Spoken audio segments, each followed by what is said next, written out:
शानदार मजबूती का दिन और दिन की ऊंचाइयों पर ट्रेड करते हुए बाजार डे हाई पर लौटते हुए निफ्टी, बैंक निफ्टी और सेंसेक्स बचाए 1.5 घंटा। मजबूती और बढ़ेगी कितनी, कहां होगी क्लोजिंग और क्या करें अगले हफ्ते की तैयारी, रहेगा इसी पर फोकस। स्वागत है आप सबका फाइनल ट्रेड में। नमस्कार, मैं हूं अनिल सिंघवी और नमस्कार, मैं हूं दीपांशु भंडारी। 52 वीक हाई पर है निफ्टी सर। एब्सोल्युटली 52 हफ्तों के ऊपर सर पर है। उसी के नीचे एक दो क्वेश्चन और लगाने चाहिए, थोड़ा ऊपर वाली फीलिंग होनी चाहिए, राइट? बिल्कुल बिल्कुल। तो जबरदस्त मजबूती वाला मामला है, बिल्कुल लेना है। आज हम सुबह यही बात करते हैं, जितना जहाँ जैसा मौका मिले खरीदारी करते यहाँ से भी अपसाइड है। सबसे बड़ी बात देखिए, आज जो आपको क्लोजिंग मिलेगी वो कुछ ऐतिहासिक क्लोजिंग होगी। बैंक निफ्टी पर तो होनी है क्योंकि हम ऑलरेडी हाईज पर हैं, बिल्कुल। निफ्टी पर भी उसका विस्तार से करेंगे विश्लेषण, लेकिन उससे पहले अब तक की बड़ी बातें देख लेते हैं। 10 महीनों की ऊंचाइयों पर पहुंच चुका है बाजार, साल भर की ऊंचाई रादर वो कहना ठीक होगा। 18,350 के आसपास से ट्रिपल सेंचुरी मारता हुआ निफ्टी और 550 अंक मजबूत बैंक निफ्टी 42,200 के आसपास है और सेंसेक्स 61,700 के आसपास। IT, finance, metal, real estate और प्राइवेट बैंक्स ये 1.5 से 3.5% ये सारे के सारे इंडेक्स हैं मजबूत। सरकारी बैंक और एफएमसीजी दोनों दबाव में हैं बिल्कुल यहाँ पर। और रुपया 7 हफ्तों की ऊंचाइयों पर पहुंचता दिख रहा है। पिछले 4 में से 3 सेशन रुपए के लिए इतने शानदार रहे और आज तो खास तौर से विशेष जो बड़ा उछाल मिला है डॉलर इंडेक्स की कमजोरी का, कहना ही क्या। और इस बीच हमें देखकर डाउ फ्यूचर्स जोश में आते हुए दिख रहे हैं, धीमे धीमे अपनी सुस्ती से निकलकर चुस्ती में डबल सेंचुरी मारते हुए डाउ फ्यूचर्स। और यूरोप के बाजार एकदम ढीले से बेकार, कुछ नहीं हो रहा है। यूरोप कौन देखेगा? कौन देखता है यूरोप, बेकार है। डाउ देखो, डाउ फ्यूचर्स देखो, हमारे बाजार देखो, मजबूती जबरदस्त। क्या करना है सर? तेजी और ऊपर इमोशनल लेवल्स की भी वैल्यू होती थी। हाँ, आज जब हम बात कर रहे थे सुबह के 41,950 के ऊपर निफ्टी पर, बैंक निफ्टी पर कोई लेवल है नहीं। 42,300 के आसपास के लेवल नेक्स्ट बनते हैं जो मैं इमोशनल, आज का हाई 42,345 का बना है, लगभग वहीं पर पहुंचा है। निफ्टी पर हमारा इरादा यह था कि 18,350 से 18,415 की रेंज तक पहुंचेंगे। 18,350 आपके सामने आ चुका है। जहां तक डेटा का सवाल है, मजबूत है दीप। आज के सेशन में एक बहुत इंटरेस्टिंग चीज है जी। अगर कल ये तेजी होती और आज ये तेजी हुई, इसमें फर्क क्या है? कल अगर ये तेजी हुई होती तो कल आपके पास भारी भरकम पोजीशन होती और उस पोजीशन की वजह से आपको बड़े फायरवर्क खुलने के बाद ऊपर नीचे वाले देखने को मिलता है। जोर से नीचे एक बार आते भी प्रॉफिट बुकिंग, फिर जोर से वापस शॉर्ट कवरिंग में बढ़ते हैं। वो हुआ नहीं, वीकली एक्सपायरी हो गई। आज जब हमने शुरुआत की तो न शॉर्ट कवरिंग और न लॉन्ग अनवाइंडिंग का प्रेशर रहा। करेक्ट, हल्के फुल्के शॉर्ट्स जरूर हैं लेकिन लॉन्ग पोजीशन काफी हल्की, राइट? सो वहां से आप आराम से बढ़ पाए और इसीलिए ज्यादा नीचे गए नहीं जी। जहाँ गए, इसलिए जो हम बात कर रहे थे कि 18,200 250 की रेंज स्ट्रॉन्ग बाय जो है वहीं पर एंट्री कर लीजिए और नीचे स्टॉप लॉस नहीं लगाना, टुकड़ों में खरीदना है। सेम बैंक निफ्टी के लिए 41,950 के आसपास खरीदारी की जगह आज का लो 41,918 है। सो आई थिंक बाजार ने आपको फिर से दिन के दौरान मौका दिया है और जो डेटा दिखा रहे हैं थोड़ी देर में मैं आपके सामने रखूंगा भी। दीप, मुझे लगता है कि निफ्टी पर हम 18,415 तक जाने की तैयारी में है, जो आज या सोमवार को होता हुआ दिखे। उसके बाद 18,600 बनेगा। बैंक निफ्टी पर ऑलरेडी हम खुले नीले आकाश में है, ब्लू स्काई जोन में है, जहां जाना चाहें, जहां रुकना चाहें रुके। अब डेटा देखकर बताऊंगा कि कहां रुकेंगे, बाकी बिना डेटा के तो आप एकदम खुला मैदान है आपके लिए, जो साफ नजर आ रहा है। और डेटा बन भी रहे तो बहुत दूर दूर के बन रहे हैं। और दो चीजें और, एक जो कल हमारा बोल्ड कॉल था कि अब आप सरकारी बैंकों के बजाय प्राइवेट बैंक्स पर फोकस कीजिए। आज भी देखिए इस मजबूती के बाजार में भी सरकारी बैंकों का इंडेक्स नीचे है। दूसरा, कोल इंडिया की हम जो बात कर रहे थे कि अब यहाँ पर खरीदने का नहीं, धीमे धीमे प्रॉफिट बुक करने का वक्त है। इस मजबूत बाजार में भी कोल इंडिया नीचे है, तो आपको अब थोड़ा सा रोटेशन करना पड़ेगा। आईटी शेयर थोड़ा प्रॉफिट दे सकते हैं, सरकारी बैंक फिर से एक्शन में आ सकते हैं, रिलायंस मजबूत था है और रहेगा। इस तरह से आपको ट्रेडिंग के मौके ढूंढने हैं, ये है आपके लिए। ठीक है, चलिए मौके मिलते रहेंगे बाजार में, ये अच्छी बात है। और मूड माहौल भी बाजार का बढ़िया है, ये भी अच्छी बात है। आइए फिर इस एक्शन को बढ़ाया जाए आगे और बाजार के लिए इंपॉर्टेंट ट्रिगर्स और साथ ही आज के नतीजे और खबरें अरमान और नुपुर के साथ जान लेते हैं। नुपुर, गुड आफ्टरनून, बताएं ट्रिगर्स क्या हैं? Good afternoon. निफ्टी की दोनों कंपनी के नतीजे आ चुके हैं, एमएनएम और हिंडाल्को। तो एफएनओ से काफ़ी कुछ बचा हुआ, तो इससे शुरुआत करते हैं। ABB, India Exide, IDFC, MGL, Zee Entertainment, Sun TV समेत कुछ और कंपनीज के नतीजे आज आते दिखेंगे। इंडस्ट्रियल प्रोडक्शन का जो डिटेल है सितंबर महीने का, वो भी आज आने वाला है, तो बाजार की नज़र यहाँ भी रहेगी। आईपीओ से आज 2 आईपीओ बंद होने वाले हैं, जिनका last day 5 star business finance का आज आईपीओ बंद होता दिखेगा। करीबन 50% से आईपीओ भर चुका है। आर्चन केमिकल की भी बात करें तो ये भी आज आईपीओ बंद होता नजर आएगा। ग्लोबल से काफ़ी इंपॉर्टेंट डेटा आने वाला है जहां बाजार की नज़र रहेगी। कंज्यूमर सेंटिमेंट का जो डेटा यूएस से वो आएगा तो वहां भी नज़र रखेगा। कल की बात करें तो यहाँ भी काफ़ी सारे नतीजे आने वाले हैं। एफएनओ से औरबिंदो फार्मा, हिंदुस्तान कॉपर, जेके सीमेंट, मणप्पुरम फाइनेंस के नतीजे आते दिखेंगे। कल 2 इम्पॉर्टेंट इवेंट भी है। नरेंद्र मोदी जी जो हमारे प्राइम मिनिस्टर है वो फाउंडेशन स्टोन रखने वाले नेचुरल गैस पाइपलाइन को लेकर, तो वहाँ पे जो गेल ऑपरेट करता है तो पॉजिटिव न्यूज़ है वहाँ पर भी। साथ ही साथ मंडे की बात करें तो वहाँ से भी काफ़ी जो ऑलमोस्ट लास्ट डे अर्निंग्स का, तो नतीजों से निफ्टी से ग्रासिम और ओएनजीसी के नतीजे आते दिखेंगे। एफएनओ से Aarti Industries, Abbott, Apollo Tyres, Biocon, GMR Airports, Indiabulls Housing Finance, IRCTC, NMDC के नतीजे आपको सोमवार को आते दिखेंगे। साथ ही साथ टेक्नोक्राफ्ट इंडस्ट्रीज की देखें तो उसकी बोर्ड बैठक है जहां पे Q2 के अर्निंग्स के साथ बायबैक पर भी कंपनी विचार करने वाली है, तो यहाँ भी नजर रहेगी। सीपीआई आने वाला है और डब्ल्यूपीआई के साथ अक्टूबर महीने का सोमवार के दिन, तो ये एक इम्पॉर्टेंट ट्रिगर होगा बाजार के लिए। वित्त मामलों के लिए साथ ही साथ पेट्रोलियम के जो भी मामले हैं उन पर संसद पर बैठक है 2-2:30 बजे सोमवार के दिन, तो यहाँ भी नजर रहेगी। आईपीओ के लिहाज से देखें तो कीस्टोन रियल्टी का आईपीओ सोमवार के दिन ओपन होगा। साथ ही साथ केन्स टेक्नोलॉजी का मंडे के दिन लास्ट डे है, तो दोनों पर नजर रहेगी। और एक्स डिविडेंड को लेकर पावर ग्रिड देखें तो वहाँ पे इंटरिम डिविडेंड है 5 रुपीज के आसपास का। ओके, तो ये है आपके लिए ढेरों ट्रिगर्स, ग्लोबल डोमेस्टिक दोनों। आगे बढ़े उससे पहले एक बार दीप जरा एक्साइड के नंबर्स पढ़ दिए जाए। स्टैंड अलोन आए 3290 करोड़ से 3720 करोड़। वाव नंबर्स हैं। और मुनाफा 246 करोड़ आया। अनुमान हमारा इतना ही था स्टैंड अलोन, तो अनुमान के मुताबिक मुनाफे का आंकड़ा इनफैक्ट मुझे थोड़ा बेहतर ही दिख रहा है। ऑपरेशनल फ्रंट पर नंबर थोड़े से बेहतर नजर आ रहे हैं। एक बार जरा डिटेल में देखा जाए तो ऑपरेशनली नंबर्स ठीक है। स्टैंड अलोन आए 3900 करोड़ है यहाँ पर, और अनुमान था हमारे 39 करोड़ का अनुमान था, 3720 करोड़ का। अच्छे हैं नंबर्स, अच्छे हैं नंबर्स अच्छे हैं। मार्जिन्स देखिए, मेरे ख्याल से मार्जिन्स थोड़े से बेहतर दिख रहे हैं उम्मीद से मुताबिक, तो थोड़ा डिटेल्स में आने दीजिए नंबर। लेकिन पहली नज़र में जो नंबर्स हैं मुझे मजबूत नज़र आ रहे हैं एक्साइड इंडस्ट्रीज के, तो ये देखना इंटरेस्टिंग होगा। स्पेशली दीप अगर आप अमरा राजा के नंबर से कंपेयर करें तो ये नंबर्स शायद ज़्यादा बेहतर दिख रहे हैं। बैटरी स्पेस में नंबर्स अमरा राजा के कंपैरिजन में आपको एक्साइड के नंबर्स ज़्यादा बेहतर आते दिखेंगे। मैं इंतज़ार कर रहा हूँ हमारी टीम मार्जिन्स और ऑपरेटिंग प्रॉफिट के नंबर जल्दी से फ्लैश कर दे तो समझ में आए। लेकिन जो नंबर्स अभी तक आते दिख रहे हैं एक्साइड के बेहतर नज़र आ रहे हैं। थोड़ी देर में हम आपके सामने पूरे के पूरे नंबर्स एक बार रखेंगे और समझेंगे कि नंबर्स किस तरह के आते दिख रहे हैं। फिलहाल जब तक एक काम करें, चार्ट्स पर भी एक बार राय ले लें।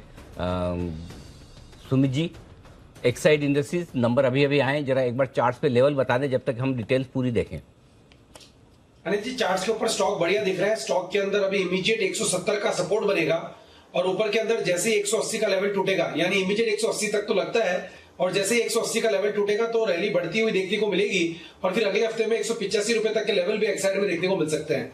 तो स्टॉक का स्ट्रक्चर बढ़िया ही है। ऊपर में 180 के रेजिस्टेंस के पास है, छोटा मोटा अगर कोई भी डिप आता है तो खरीदारी करें। 170 इसका इमीडिएट सपोर्ट है। 180 के बाद 185 रुपए तक के लेवल अगले हफ्ते में एक्साइड में देखने को मिल सकता है।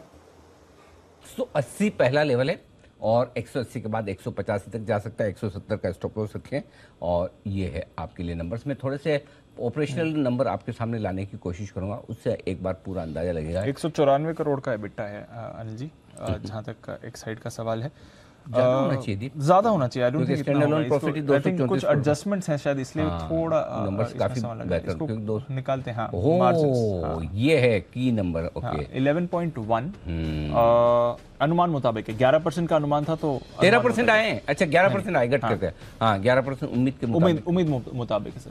ठीक लग रहा है numbers, on the face of it ठीक ठाक है। आय अच्छी बढ़ी है, करीब 16% आय बढ़ी है, 5% मुनाफा बढ़ा है। मार्जिन्स जो अनुमान लगाया था उतने ही हैं एक्साइड की तरफ से। ऑपरेटिंग प्रॉफिट 412 करोड़ रुपए के आसपास होना चाहिए, ये आपके सामने आता हुआ दिखेगा। और तब हम देखते हैं किस तरह के नंबर आए। ये है आपके लिए बहुत ही इंटरेस्टिंग नंबर। तो काम 412 करोड़ अनुमान था हमारा, 410 एकदम अनुमान मुताबिक है। तो नंबर्स खराब नहीं है, खराब नहीं। इस वक्त जब दूसरी कंपनी के नंबर्स थोड़े से आपको ढीले नजर आ रहे हैं, ये है आपके लिए एक्साइड के नंबर्स। ठीक है, चलिए एक्साइड नंबर्स आपके लिए आते हुए दिख रहे हैं। और कौन से नंबर्स आ चुके हैं अरमान, बताइए। जी, M&M के नतीजे आए हैं, मुनाफा लगभग 46% बढ़कर आया है। आय की बात करेंगे, आय में भी लगभग 57% का उछाल है। वहीं मार्जिन्स देखेंगे, मार्जिन्स थोड़ी घटकर आए हैं, 12.5% से घटकर 12% पर आते हुए दिखे हैं। हिंडाल्को आय तो हालांकि यहाँ पे 18% बढ़ी है, पर मार्जिन पर बड़ा कट देखा गया है, 16% से गिरकर सिर्फ 10% पर आते हुए दिखे हैं। और मुनाफे में भी आपको 36% की कटौती दिखेगी। ज़ायडस लाइफ साइंस की बात करें, यहाँ पर मुनाफा 83% गिर कर आया है। मार्जिन्स जो हैं हालांकि 24% से गिर कर लगभग 19.7% के आसपास आते हुए दिखे। मुनाफे में इतनी बड़ी कटौती इसलिए क्योंकि जो डिसकंटिन्यूड बिजनेस का पिछली बार गेन था वो लगभग 2680 करोड़ का था। ग्रेफाइट इंडिया मुनाफे में 28% की कटौती है, वहीं आय लगभग 19% जो है वो बढ़कर आई है। इप्का लैब्स की बात करें, यहाँ पर मुनाफे में लगभग 42% की कटौती है और मार्जिन्स में भी भारी गिरावट देखी गई है, 23.6% से गिरकर 16.3% के आसपास। इसी के साथ साथ अगर आप आय की बात करें, आय में थोड़ी बहुत बढ़ोतरी देखी गई है, लगभग 4% के आसपास की।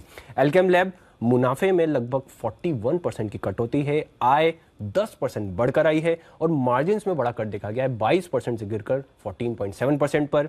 वेदांत फैशन मुनाफे में लगभग 30% का उछाल है, आय में भी लगभग 200 करोड़ से बढ़कर लगभग 250 करोड़ के आसपास आती हुई दिखी है और मार्जिन्स भी थोड़े से सुधर कर आए हैं, 45.6% से बढ़कर 46.8% पर।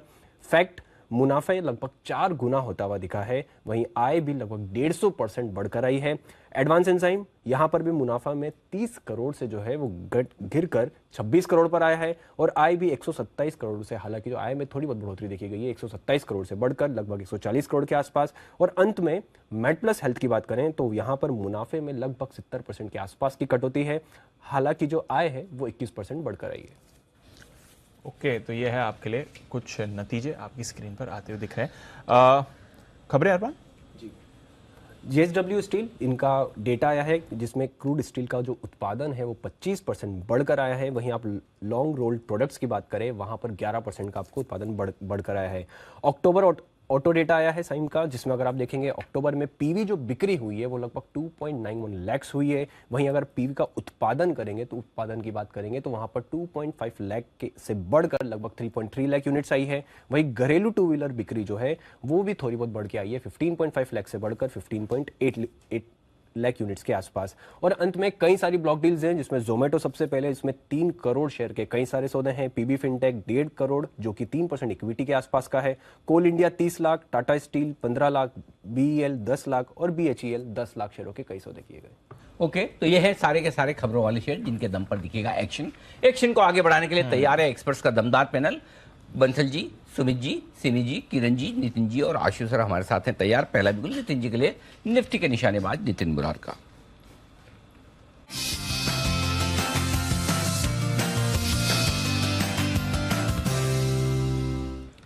बताएं सर। अनिल जी, यहाँ पे ट्रेड होगा रिलायंस इंडस्ट्रीज में और रिलायंस इंडस्ट्रीज की 2640 की कॉल ऑप्शन लेंगे जो 39 रुपीज में मिल रही है और इसका स्टॉप लॉस होगा 22 रुपए का और जो 39 में मिल रही है इसके टारगेट्स होंगे 65 से 70 रुपीज का।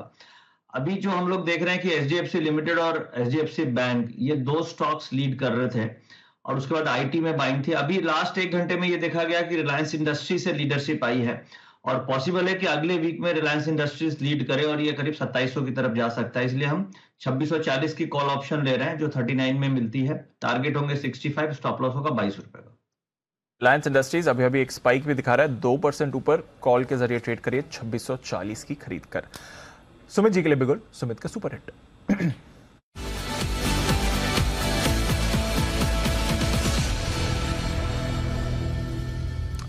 गुड आफ्टरनून सुमित जी, बताएं सर।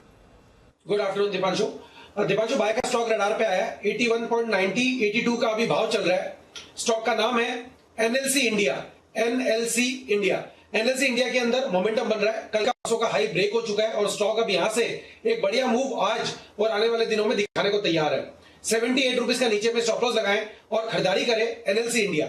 ऊपर में जो टारगेट देखने को मिल सकते हैं, जिस तरह का ये मोमेंटम बन रहा है स्टॉक के अंदर, यहां से 8 से 10% का मूव जल्दी ही आने वाले दिनों में यानी कि नेक्स्ट वीक तक देखने को मिल सकता है।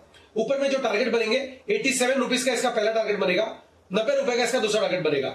जिन्होंने पोजीशंस बनाई है वो लोग होल्ड करें और यहाँ पे फ्रेश खरीदारी करें। 78 के स्टॉप लॉस से 87 रुपीज से 90 रुपीज तक के टारगेट्स के लिए खरीदारी करें एनएलसी इंडिया। एनएलसी इंडिया पहले 50 तक के देते थे सुमित जी, अब 100 वाले देते हैं क्योंकि देखिए मार्केट भी तो ऊपर हो गया। लाइफ टाइम हाई स्टॉक्स कहाँ से मिलेंगे अब छोटे छोटे, तो मतलब जो बार है वो बढ़ा दी है सुमित जी ने। अब एनएलसी इंडिया खरीदने की राय 90 के टारगेट के लिए, ज्यादा दिन ये भी 3 डिजिट 2 डिजिट में रहेगा नहीं। अच्छा, इस बीच में जो आप ताजा तस्वीरें देख रहे हैं, हमारी वित्त मंत्री है निर्मला सीतारमण जी और अमेरिका की वित्त मंत्री जिन्हें वहाँ ट्रेजरी सेक्रेटरी कहा जाता है, जेनेट येलन जी, जो एक ज़माने में फेड की चेयरपर्सन हुआ करती थी, आजकल वो वहाँ की वित्त मंत्री है, वो भी हिंदुस्तान आई हुई है। यहाँ ये जो तस्वीरें हैं इंडिया की है, इंडिया की है। हमारी वित्त मंत्री वहाँ नहीं गई, वहाँ की वित्त मंत्री हमारे यहाँ आई है। तो ये ताज़ा तस्वीरें आप इस वक्त दिल्ली से देख सकते हैं, आपके सामने आती है। आज सुबह भी उनके कुछ कमेंट्स भी आ रहे थे जेनेट येलन के, और वो कह रही थी कि सबसे अहम पार्टनर जो यूएस का ग्लोबली है वो भारत ही है, और आगे जाकर जो इकोनॉमिक कोऑपरेशन है वो और बढ़ानी ही है। बहुत ही बढ़िया, और क्या चाहिए। चलिए, तो ये आपकी ताज़ा तस्वीर हमने सोचा कि आपको दिखा दी जाए। बढ़ते आगे, और एक खास मेहमान हमारे साथ कार्यक्रम में शामिल हो चुके हैं, और वो है आशु मदान साहब, स्टूडियो में आज हमारे साथ। स्वागत है सर। जबरदस्त जबरदस्त 100%। प्रणाम है आपको। गजब, बहुत बढ़िया कॉल। वो स्टूडियो में आए थे ना पिछली बार, पिछले हफ्ते की बात। तो आप सब सोच होंगे कि मैं ये साष्टांग दंडवत क्यों कर रहा हूँ आशु जी को। तो आशु जी ने पिछली बारी गुरुवार का दिन था, कौन सा था, नहीं बुधवार, नहीं गुरुवार क्या, अभी आज तो शुक्रवार है, ये तो मंगलवार का, मंडे को आशु जी ने कहा कि किसी एक दिन बहुत ही जोर से ऐसा बाजार फट के खुलेगा, आप देखते रहेगा। आशु जी तो बोलते हैं ऐसे ही कुछ ऐसा बहुत लोगों ने सोचा, मैंने नहीं ऐसा। हाँ, लेकिन आपने तो पूछा था ऐसा क्या हो गया, मतलब क्या क्या कारण हो गया, क्या चीज हो गई। गजब सर, तो बस यही चीज है सर, ये है। बहुत ही जबरदस्त और तगड़ा कॉल, और वाकई में मजा आएगा। खाली बस ये कि आप मेरे सामने एक जो बड़ा टास्क है, आपकी इमेज कैसे बदली जाए इतना सब करने के बावजूद, क्योंकि इतने बड़े गैप की बात तो कोई करता ही नहीं कि इतने बड़े गैप से भी खुल सकता है। नहीं, वो होना तो सर, अब मैं तो कह रहा हूँ, मुझे तो मैं तो आजकल जब आपको सुन रहा हूँ सर, मैं तो मतलब वो जैसे विराट कोहली 2.0 है ना, तो मुझे तो लग रहा है अनिल सिंह भी 2.0 हो गया सर। मतलब आप क्या कर क्या रहे हो सर? नहीं मुझे पता था यही बोलेंगे सर, लेकिन मतलब आपने भी 2 दिन पहले बोला दीपांशु के अब HDFC बैंक लेना है, उसके बाद सर तेजी में होने के बावजूद, फुल तेजी में मार्केट सपोर्ट के बाद आपने कहा PSU बैंक में अब बेचना है। ऐसे टाइम पे बेचना, अनिल जी रिटर्न कर रहा हूँ, मैं तो रिटर्न कर रहा हूँ वापस। मतलब ये अनिल जी यही कॉल होती है, कॉल यही होती है सर, मंदी में तेजी ढूंढना और तेजी में मंदी, वही चीज, असली चीज तो वही होती है सर। बाजार के साथ तेजी में तेजी, मंदी में मंदी तो सब लोग कर पाते हैं, लेकिन आपने सर मतलब, और आज देखिए कि इतने बड़े गैप अप के बाद भी PSU बैंक डाउन है, और इतना बड़ा जो गैप अप है उसमें सबसे बड़ा कंट्रीब्यूशन HDFC बैंक का सर। जो आप तो आप कहते हैं पैसे तो लिमिटेड है, ऐसे अनाप शनाप तो है नहीं कि ये भी ले लें वो भी ले लें, कितना क्या लेंगे, तो लिमिटेड पैसे में आपको सही वक्त पर चर्निंग करके अगर सही। और सर वो देखिए वो स्टडी कि 170 कंपनीज की जो बताई कि रिजल्ट टॉप लाइन आएंगे, नीचे के नहीं आएंगे। इंडिगो ने दिखाया, टाटा मोटर ने दिखाया, जो आप भी परेशान थे, और अल्टीमेटली क्या है sir, index is the best stock. एक रिटेलर, एक आम जनता के लिए हर वक्त चर्न करना कि 5 महीने की under performance HDFC SG banks में, या 4 महीने की IT में, या 8 महीने की, मजे की बात हमारे टॉप पे की HDFC बैंक की थी। हाँ बिल्कुल थी सर, बिल्कुल थी। HDFC बैंक, कोटक, और उसके बाद ICICI। बहुत बढ़िया अनिल जी, मतलब ये जो टाइमिंग और पर्टिकुलरली स्टॉक्स, मतलब देखिए कई बार सब बोलते रहते हैं कि हम अपनी वाहवाही ज्यादा करते हैं लोग, या खराब नहीं बोलते, लेकिन ये जो कुछ हाईलाइट्स है ना सर, कुछ हाईलाइट्स है ना सर, इसी के चलते मतलब मैं पूना में था ना सर, स्पेशली आपके लिए कुछ मिठाइयाँ किसी ने भेजी हैं, कुछ मिठाइयाँ आई हैं सर आपके लिए, और मुझे सर मतलब बोला गया सर, कोई मनीष जी हैं, कोई चेतन जी हैं, और ये आपके लिए भेजी है। अब सर मैं जी इसलिए लगा रहा हूँ क्योंकि मैं उनसे पहली बार मिला। अच्छा। और उन्होंने कहा कि जी अनिल सिंह जी को ये आपने देनी है, ये मतलब एक लिफाफा मेरे लिए, एक अनिल जी के लिए, एक लिफाफा मेरे लिए, एक अनिल जी के लिए।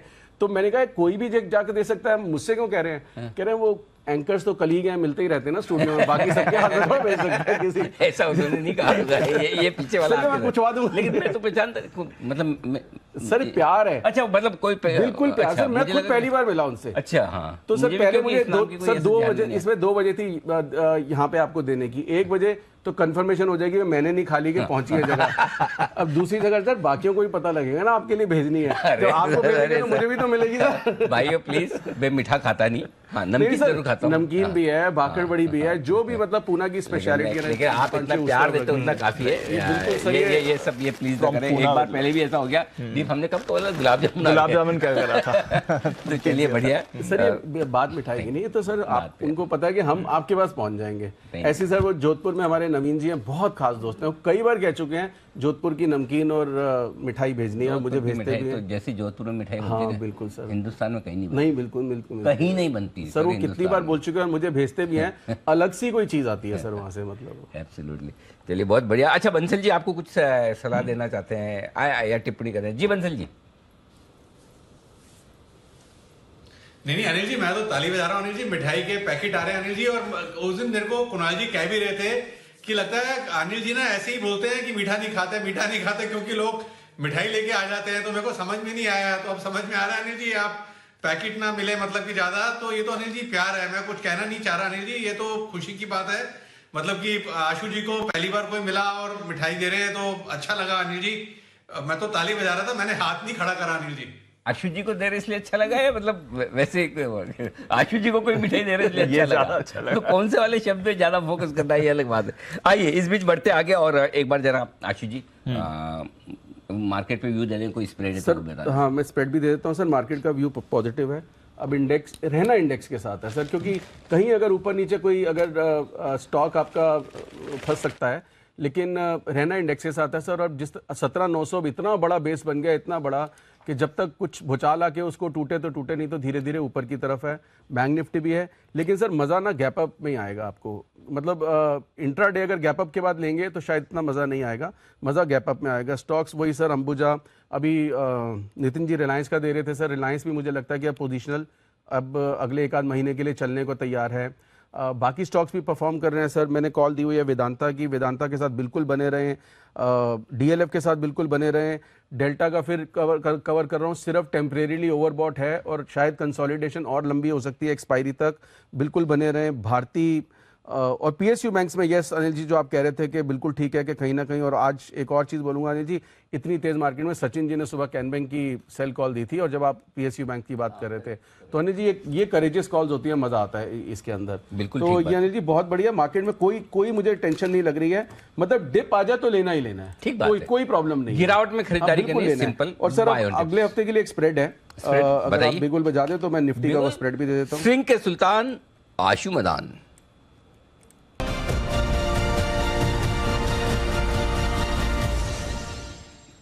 बताएं सर। अनिल जी 18,350 निफ्टी चल रहा है, तो एट द मनी या इन द मनी 18,300 की एक कॉल लेनी है और 18,500 की 2 बेचनी है।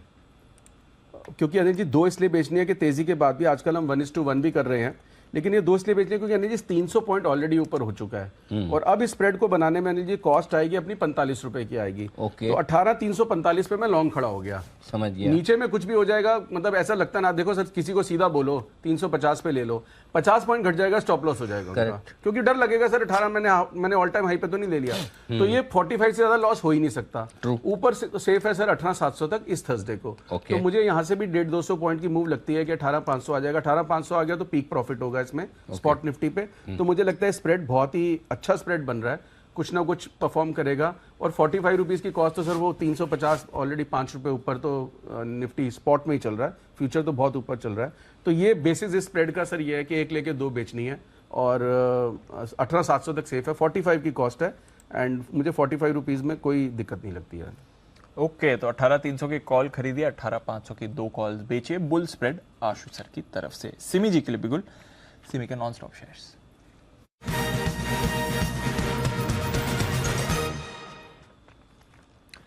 गुड आफ्टरनून सिमी जी, बताएं ma'am. Very good afternoon Deepanshu, very good afternoon Anil ji. मेरे तरफ से जो आज का अभी का बीटीएसटी का पहला कॉल होगा वो होगा टाटा मेटालिक। आज मेटल सेक्टर में अच्छा मोमेंटम है, तो मुझे लगता है कि टाटा मेटालिक में 1.5 महीने का कंसोलिडेशन का ब्रेकआउट देखने को मिल रहा है और यहाँ से मुझे लगता है कि पूरा आउट परफॉर्म करने वाला है स्टॉक। बहुत बड़ा सा टारगेट होगा, 825 का पहला टारगेट, 840 का दूसरा, 855 का तीसरा टारगेट के लिए टाटा मेटालिक को खरीद कर चलिए। टाटा मेटालिक में जो जहां पे ब्रेकआउट आया था वो 773 के ऊपर, तो 773 के ऊपर ये बाजिंग हो गया है और 760 के नीचे स्टॉप लगा के टाटा मेटालिक को होल्ड कीजिएगा नेक्स्ट वीक तक। 850 तक का रैली मुझे लगता है कि टाटा मेटालिक में पॉसिबल है। टाटा मेटालिक्स मेटल्स रखिए नजर, यहां पर आपको बड़ा एक्शन दिख रहा है। बाय द वे बात करते करते HAL हिंदुस्तान एरोनॉटिक्स के नंबर्स भी आ गए थे, एक बार उसको भी मार्क कर देते हैं।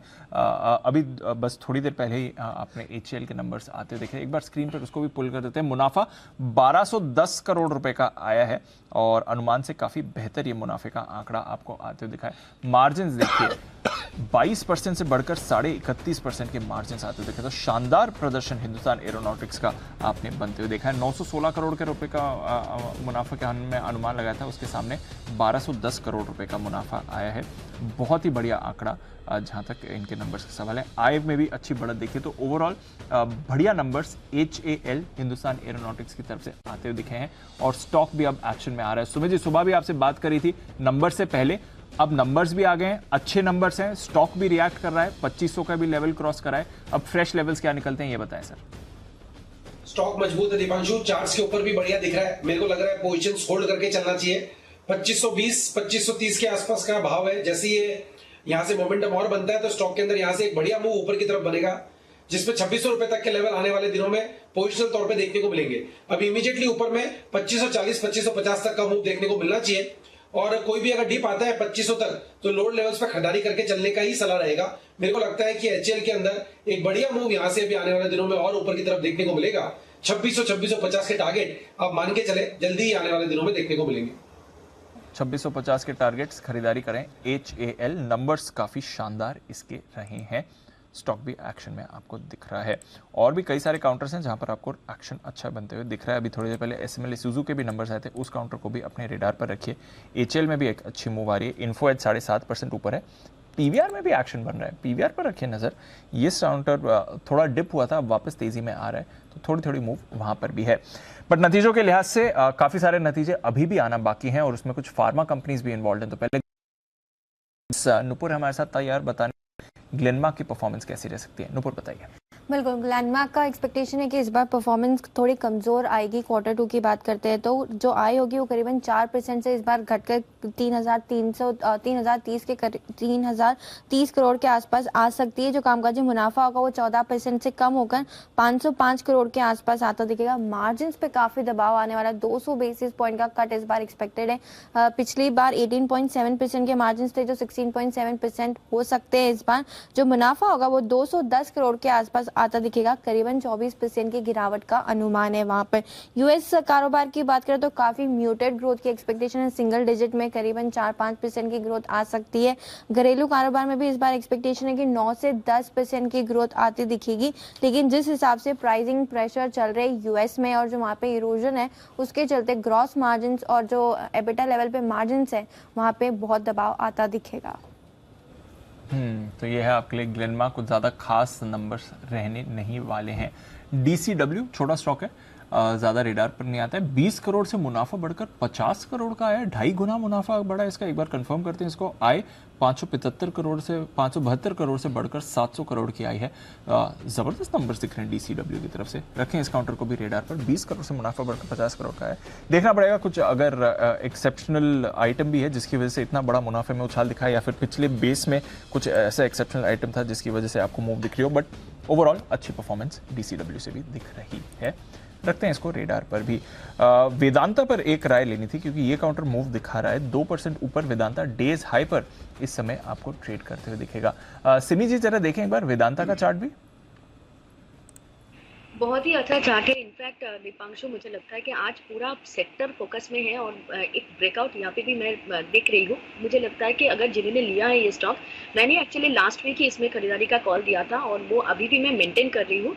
मुझे लगता है कि आने वाले 1-1.5 महीने में स्टॉक 350, 360, 70 तक भी पहुंच सकता है।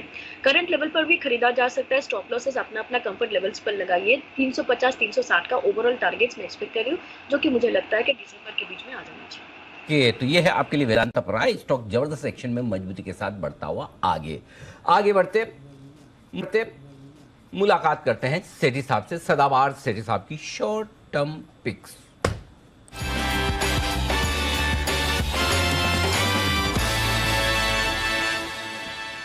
सेठी साहब सुस्वागतम। पिच तो एकदम परफेक्ट है आपकी बैटिंग करने के लिए, इससे बढ़िया हो नहीं सकता। बताएं सर, क्या क्या खरीदेंगे? गुड आफ्टरनून अनिल जी, गुड आफ्टरनून दीपांशु। अनिल जी, बहुत ही अच्छा बाजार है और बिल्कुल एक सुबह जो तेजी के साथ खुला उसके बाद वो एक्सटेंड हुई है और अब हम डेज हाई के आसपास ही है। अनिल जी 2 स्टॉक्स है कैश मार्केट के जिसमें खरीदारी करनी है। बताएं सर। पहला अनिल जी जो पहला स्टॉक है नाम सुन के आपको भी खुशी होगी, स्टॉक का नाम है मैप माई इंडिया सीई इन्फो सिस्टम्स। और आपको खुशी इसलिए होगी कि आपके जो स्पेशल 25 स्टॉक थे, स्पेशल 25, उसमें ये स्टॉक भी था। 1240 के आसपास अभी ये स्टॉक ट्रेड करता है। ये जो कंपनी है एक इंडिया का आंसर है गूगल मैप्स को, एडवांस डिजिटल मैप्स, फिर जियो स्पेशल सॉफ्टवेयर, फिर location based IoT technologies provide करने वाली कंपनी है। नेविगेशन सॉफ्टवेयर भी है इसका जो व्हीकल्स में लगता है और उसमें इसके क्लाइंट्स टीवीएस है, महिंद्रा है, मारुति है। बाकी भी जबरदस्त क्लाइंट लिस्ट है, एप्पल, अमेजॉन, बीएमडब्ल्यू, hyundai इन सबको कैटर करती है।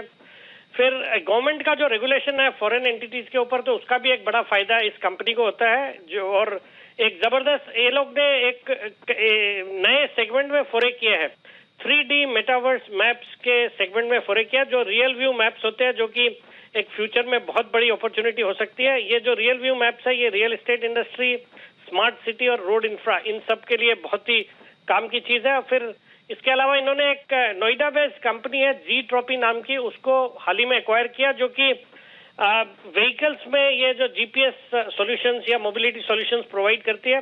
तो उसके थ्रू ये 20 करोड़ जो एग्जिस्टिंग व्हीकल्स चलते हैं भारत में उसके टारगेट कर रही है, प्लस एवरी ईयर 2 करोड़ नए व्हीकल्स ऐड होते हैं, तो उसका भी इनका एक बड़ी अपॉर्चुनिटी है। बाकी इन्होंने हाल ही में इनको एक साउथ इंडिया की स्टेट ट्रांसपोर्ट कॉर्पोरेशन से भी जो पब्लिक ट्रांसपोर्ट बसेस के लिए भी एक ऑर्डर मिला हुआ है। दमदार फंडामेंटल्स है, प्रॉफिट नेट प्रॉफिट मार्जिन है 43%, return on equity 20%, FIS DIIs भी अच्छा खासा इंटरेस्ट रखते हैं जिसमें फिडेलिटी है, सुंदरम है, टाटा है। मुझे लगता है ये स्टॉक अपने हाइट से अच्छा खासा पिटा हुआ है और अब वापस से ये जितने न्यू एज बिजनेसेस हैं, न्यू एज स्टॉक्स हैं, उनमें एक अच्छी तेजी होनी चाहिए। जैसे मैप माई इंडिया तो अभी मैं रिकमेंड कर ही रहा हूँ, बाकी मुझे पॉलिसी बाजार है या पेटीएम है या इस तरह के जो स्टॉक्स हैं मुझे लगता है वापस से बहुत अच्छे लेवल्स पे मिल रहे हैं, यहाँ से खरीदारी करनी चाहिए। तो इसमें शॉर्ट टर्म में मेरा टारगेट है 1290 का, स्टॉप लॉस रखता है 1240 रुपए का। ओके, 1240 का स्टॉप लॉस, 1290 के टारगेट के लिए करें खरीदारी मैप माई इंडिया में। ये है सेठी साहब की तरफ से आप पहला शेयर। बताएं सर दूसरा वाला। दूसरा स्टॉक अनिल जी आज जो सेक्टर फोकस में है आईटी का सेक्टर, और यहाँ से मैंने एक छोटी साइज की IT company mid cap IT stock को पिक किया है। स्टॉक का नाम है जेनसार टेक्नोलॉजी, जो कि एक हर्षवर्धन ग्रुप की कंपनी, हर्षवर्धन गोइंका ग्रुप की कंपनी, अभी 218 के आसपास स्टॉक ट्रेड कर रहा है। ये कंपनी बीएफएसआई, फिर cloud, advance engineering, data and platforms इन सब सेगमेंट को कैटर करती है। एक जबरदस्त कंपनी है और इनकी कई सारी बड़ी कंपनियों के साथ टाई अप है, जैसे क्लाउड कंप्यूटिंग के लिए माइक्रोसॉफ्ट है, एडोब है, फिर आपके अमेजॉन वेब सर्विसेज, गूगल, इन सब के लिए टाई अप किया हुआ है।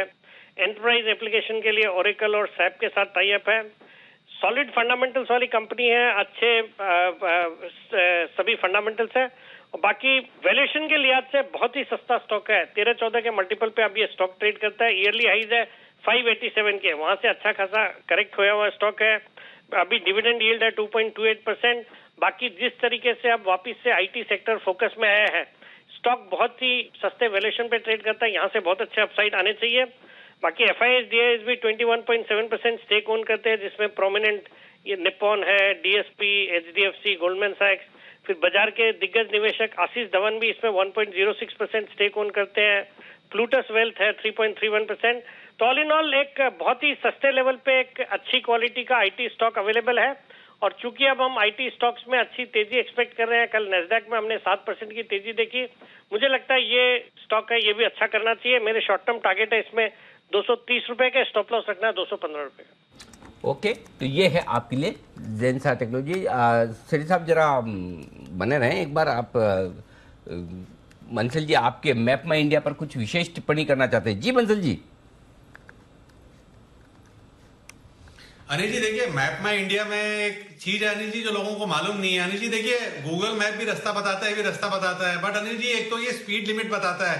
चलिए अनिल जी, स्पीड लिमिट तो वैसे भी सड़क पे दिख जाती है। अनिल जी एक चीज और ऐड करी है, ये भी बताना शुरू करता है कि कहाँ पे कैमरा लगे हैं, वो स्पीड वाले जहाँ चलान आते हैं ना। अच्छा, तो मैप माई इंडिया अनिल जी ये भी बता रहा है कि यहाँ पर कैमरा लगे हुए हैं। अनिल जी क्या बात कर रहे हैं? जी मुझे कल ही पता चला है, और अनिल जब सेठी साहब ने बोला तो हाँ अनिल जी मैं भी अपने मोबाइल में डलवाऊंगा।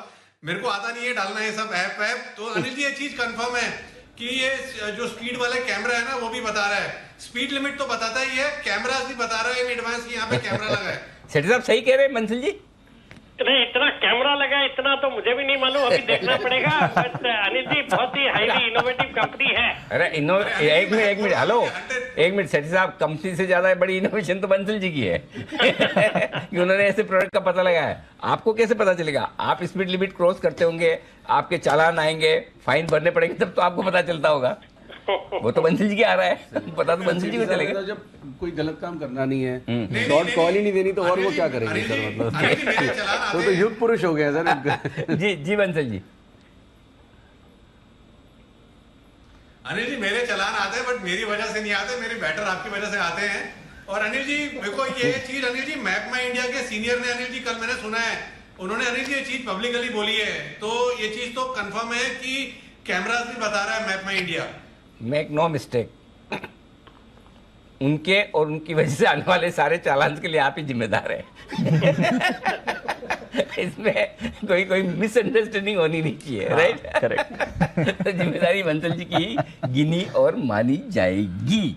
आइए 2:30 बजे की स्ट्रेटजी, आइए बिल्कुल।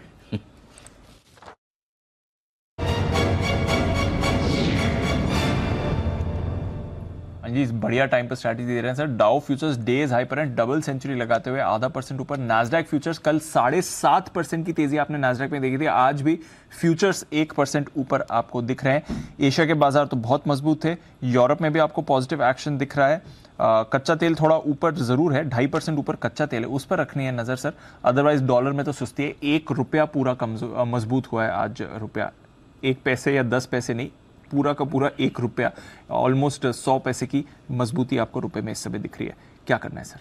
तेजी संभावना पूरी कि डे हाई के आसपास बाजार बंद होंगे। अच्छा। हालांकि अब 1 ही घंटा बचा, लेकिन 2 बजे भी हम यही बात कर रहे थे। और उसकी वजह दीप है कि सबसे बड़ी चीज क्या है कि जब आपको ये पता चल जाए कि आप नीचे कितना जा सकते हैं, तो फिर आपको तेजी करने का और ऊपर जाने का जो अपसाइड है उसका मजा आता है। सो आज पूरी संभावना है, अनलेस की कोई डाउ फ्यूचर ही बिल्कुल ही जोर से घट जाए, वो तो दिखता नहीं है, अदरवाइज आप 18,300 के नीचे बंद नहीं होंगे। अच्छा, ठीक है, इस बात की पूरी संभावना है। और ऐसा मैं क्यों कह रहा हूँ? 18,300 के पुट पर 82 लाख शेयर हैं और 18,300 के कॉल्स पर 54 लाख शेयर हैं। तो पहली चीज तो है कि 82 लाख शेयरों का भारी भरकम ओपन इंटरेस्ट जो है, जिसमें 76 लाख शेयर पुट राइटर्स आज ही जुड़े हैं, तो ये सपोर्ट देंगे 18,300 के आसपास आते ही और पुट राइटिंग करेंगे। दूसरा, 18,300 का कॉल राइटर भी अगर 18,300 वापस आखिरी 1 घंटे में 50 पॉइंट नीचे आता है, तो वो भी अपनी कॉल राइटिंग जो यानी मंदी की पोजीशन बनाई हुई है उससे काटने की कोशिश करेगा। 18,300 के ऊपर जब आप टिके हुए हैं तो करीबन 1,45,00,000 शेयर कॉल राइटर्स ऐसे हैं जो रिस्क पर हैं, जो 18,300 या इसके नीचे के कॉल बेचकर बैठे हुए हैं। करेक्ट। सो समझो 55 लाख शेयर आपके 18,300 के कॉल राइटर्स निकाल भी दें, तब भी आपका 18,250 18,200 तक 1 करोड़ शेयर कॉल राइटर्स है निफ्टी पे जो शॉर्ट है। और ये शॉर्ट सेलर ही बाजार को ज्यादा गिरने नहीं देंगे, नीचे आते ही खरीदारी करेंगे, इसलिए नीचे की रिस्क काफी लिमिटेड है। 18,250 18,300 रॉक बॉटम आज के लिए हो गया, 18,300 के नीचे बंद होने की संभावना है बेहद कम, नहीं के बराबर। ऊपर कितना जा सकते हैं? 18,400 पे भी बहुत छोटी सी रुकावट है, 45 लाख शेयरों की। 18,500 पर भी कोई खास नहीं है, 55 लाख शेयर। सो कॉल राइटिंग ऊपर में हो ही नहीं रखी, राइट। इनफैक्ट कॉल राइटिंग नीचे की होकर रखी थी जो कल की थी, वो आज थोड़ी सी फंस रही है। 18,000 18,100 18,200 के कॉल राइटर्स जो फंस रहे हैं। सो अब कम से कम अच्छी बात है कि ऊपर ज़्यादा नहीं हो रही। सो आई थिंक 18,350 18,425 की रेंज में कहीं हम अगर आज बंद हो तो वो बहुत परफेक्ट होगा, उसके चांस दिख रहे हैं। और इसलिए मैं कह रहा हूँ कि बचे हुए समय में भी आप मजबूती रहेंगे, कम नीचे ज़्यादा नहीं आएंगे। ये 350 की एक फाइनल जो 350 से 415 जो हमने कहा लाइफ टाइम हाई आपकी 18,415 के आसपास की है, 19 सितंबर पिछले साल 2021 की। ठीक है, ये हो गया। अब आइए बैंक निफ्टी, 42,000 के नीचे आप बंद नहीं होंगे, ये इत्मीनान रख सकते हैं। 42,000 के पुट पर 44 लाख शेयरों का ओपन इंटरेस्ट, यानी कि नीचे की रिस्क क्या है 200 पॉइंट की, तो बिल्कुल क्लियर कट है। ऊपर दीप मजे की बात है कि कॉल राइटिंग ज्यादा नहीं है, लेकिन जहां आप हैं अभी 42,200 के आसपास, 42,200 के ऊपर भी अगर आप बैंक निफ्टी पर टिकते तो करीबन 65 से 70 lakh share call writers trapped है, जिन्होंने 41,800 42,000 ये सब नीचे के लेवल के कॉल बेचे हुए, 42,000 के लेवल पे 22 लाख शेयर कॉल बिके हुए हैं, 42,200-300 पे 16 लाख शेयर हैं। सो कॉल राइटर्स यहाँ पर भी ट्रैप है, इसलिए 42,000 के नीचे क्लोज नहीं होगा। ऊपर कोई खास ऐसी रुकावट की जगह है नहीं, छोटी मोटी 42,500 के आसपास साइकोलॉजिकल लेवल है। तो मैं निफ्टी से ज़्यादा बैंक निफ्टी खरीदने को तैयार हूँ। अगर 42,000 आता है तो बैंक निफ्टी डेफिनेटली लेना चाहिए। निफ्टी 18,250 18,300 आता है तो फिर से लेना चाहिए और तेजी करके जाना चाहिए, क्योंकि डेटा क्रिस्टल क्लियर ये बता रहा है कि मजबूती का माहौल है और निचले स्तरों पर खरीदारी की तैयारी। निचले स्तर पर खरीदारी, ओके, तो बढ़िया है। और डेज हाई के करीब आपको जी प्लीज एक चीज़ और ऐड करता हूँ आपके उसमें, जो आपने बात बोली जी। अरे जी, अक्सर क्या होता है जब नॉर्मल मार्केट होती है ना, जैसे आपने कहा कि फंस गए तो शॉर्ट कवरिंग लेके जाती है। जब ट्रेंडिंग मार्केट होती है ना, चाहे ऊपर की नीचे की, उसमें लॉन्ग वाला होता है तो भी पैसे बनते हैं, शॉर्ट वाला होता है तो भी पैसे बनते हैं, ट्रेंडिंग। तो अब ये जो मार्केट का कलर आ रहा है ना, ये थोड़ा ट्रेंडिंग की तरफ कन्वर्ट हो रहा है कि लिए वाले को पैसे आ रहे हैं। नहीं तो आदि के अंदर कॉलें बहुत प्लस हैं, चलेगा नहीं, कॉलें बहुत माइनस हैं, शॉर्ट कवरिंग आएगी। बट अभी जो मार्केट की स्ट्रेंथ में सबसे अच्छा ना अनिल जी, अभी जो आपने कहा कॉल ज्यादा शॉर्ट नहीं है, कॉल ज्यादा शॉर्ट नहीं है, निफ्टी की भी नहीं थी। मतलब अगर हम डेटा मैं एनालाइज करता हूँ या रिटेल को या पब्लिक को ये देखते हैं, कॉल्स कोई शॉर्ट नहीं कर रहा है इतने ऊपर में कि मतलब थोड़ा डिसइंटरेस्ट आ रहा है, ले रहा है और लेने के बाद भी पैसे आ रहे हैं। तो ये एक बहुत स्ट्रॉन्ग चीज है कि लेने वाले को पैसे आ रहे हैं, बन रहे हैं पैसे। तो ये it shows there is a trending market, but वो ज्यादा बन रहे हैं इंडेक्स के अंदर, यानी क्योंकि स्टॉक फिर ऊपर नीचे थोड़ा रोटेशन हो जाता है। अब टाटा कैम हमारा कितना फेवरेट स्टॉक था जी, मतलब रिजल्ट के बाद 50 रुपए नीचे है, ऐसी टाटा मोटर नीचे आया, इंडिको नीचे आया, मतलब बाकी तो मतलब अगर स्टॉक में नुकसान हो रहा तो इंडेक्स पे गुस्सा ना निकालना। इंडेक्स पे तो बिल्कुल ही नहीं निकालना सर, वो तो हर जगह। ऑफिस में आपको बॉस ने किसी कुछ बोल दिया या कलीग से लड़े होगे तो घर पे जाके भी बच्चों को ना डांटे, यही ना सेम यही या घर पे अगर बीवी से लड़े कोई बॉस और घर पे बीवी से कुछ झगड़ा हो, कहा सुनी होगी सर। वो बच्चों से ध्यान आया, वो किरण जी से अपनी डिनर मीटिंग हुई बहुत बढ़िया जी, और अपनी नहीं आपकी खाया आपने, मेरा नाम लगा रहे हो। मेरी मीटिंग हुई सर। और सबसे अच्छी क्या चीज थी, वो किरण जी का ना बेटा भी आया हुआ था जी। तो अनिल जी मतलब वो he is also joint Kiran ji, और इतना बढ़िया वो टेक्निकल वगैरह स्टडी वगैरह चल रही है। तो अनिल जी उसका इंटरेस्ट था इंडेक्स ऑप्शन में, तो अनिल जी इतने अच्छे से उसको स्प्रेड समझा दिया कि अब अनिल जी मैं तो कह रहा हूँ नहीं शॉर्ट नहीं सर, स्प्रेड। अब तो वो जो किरण जी है ना, अगर जैसे अभी 15 दिन के लिए लंदन गए थे कहीं, एक बार और चले गए ना, तो जब ये वापस आएंगे तो किरण जाधव.com का सारा स्ट्रेटेजी चेंज होगी, वहाँ पे नई नई कॉलें आ रही होंगी, डिफरेंट इंडेक्स स्ट्रेटेजीज आ रही होंगी। तो वो किरण जी आप थे नहीं थे उस दिन शो में जब मैंने स्प्रेड का हिंदी में मतलब बताया था? बिल्कुल रायता फैलाना, रायता तो अपने आप में अच्छा शब्द है, रायता फैलाना, स्प्रेड का मतलब फैलना बोला मैंने, यार रायता फैलना। हाँ, फैलना फैलाना जो भी है, रायता फैलना वही हो। किरण जी से मीटिंग हुई, ये तो सुनिए आप सबसे इम्पोर्टेंट चीज। आज कुणाल जी है नहीं, अनिल जी कुणाल जी से मैंने कुछ पिछले दिनों में वार्तालाप हो रही थी, तो उनको कहा कि ये ठीक नहीं है, या इसको बोलो या ऐसे करो।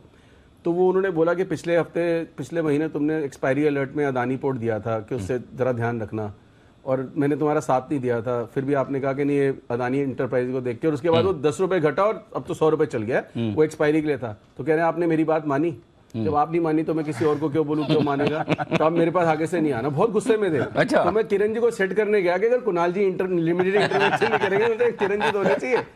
पर किरण जी ने 2 सांत्वना दी सर मेरे को, कहा एक तो मैं हूँ, और दूसरी चीज उन्होंने बोला कि जब राकेश जी इतना उल्टा सीधा करते हैं, कुणाल जी उनको कुछ नहीं कहते, तो आपको एक गलती में क्या कह देंगे यार, छोड़ देंगे। ये तो प्यार मोहब्बत चलती रहती है। आइए बिल्कुल किरण जी के लिए किरण का कमाल।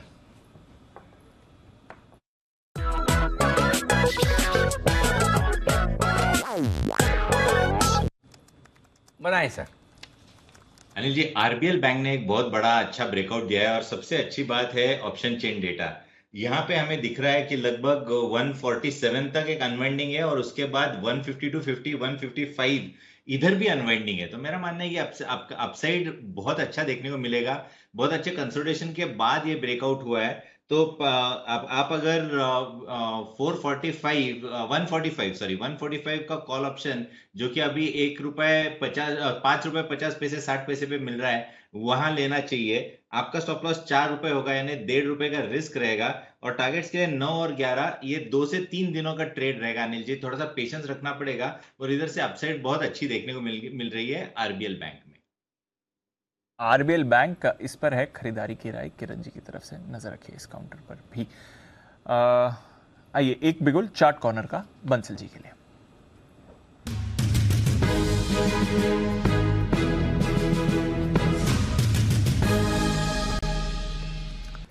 बताएं बंसल जी। दीपांशु, बिगुल चार्ट कॉर्नर का है, लेकिन जो कॉल है वो मतलब कि special call, pick of the day, सारे पैरामीटर्स को फुलफिल करती है। खरीदारी की राय है फर्स्ट सोर्स सॉल्यूशंस पे, आईटी स्पेस फ्लेवर के अंदर। और यहाँ पे खास बात क्या है कि स्टॉक के अंदर एक तो गैप अप ओपनिंग हुई, और ना सिर्फ कल के मतलब कि 13-14 दिनों के हाइस के ऊपर स्टॉक निकला है। परफेक्ट कैंडिडेट है फ्रेश लॉन्ग्स का। तो यहाँ पर 105 जो आज के फ्यूचर के लोज है वहां पे स्टॉप लॉस लगाना है, और 116 से लेकर 118, 116 से लेकर 118 के टारगेट के लिए एफएसएल को में खरीदारी की राय है। और ये जो लेवल्स हैं ये मोस्ट लाइकली मंडे को फर्स्ट हाफ में देखने को मिल जाएंगे। ओके, तो ये है आपके लिए फर्स्ट सोर्स लिमिटेड पे राय खरीदारी करने की मंडे तक के लिए राकेश जी की तरफ से। आइए अब करते हैं बचिन साहब से मुलाकात।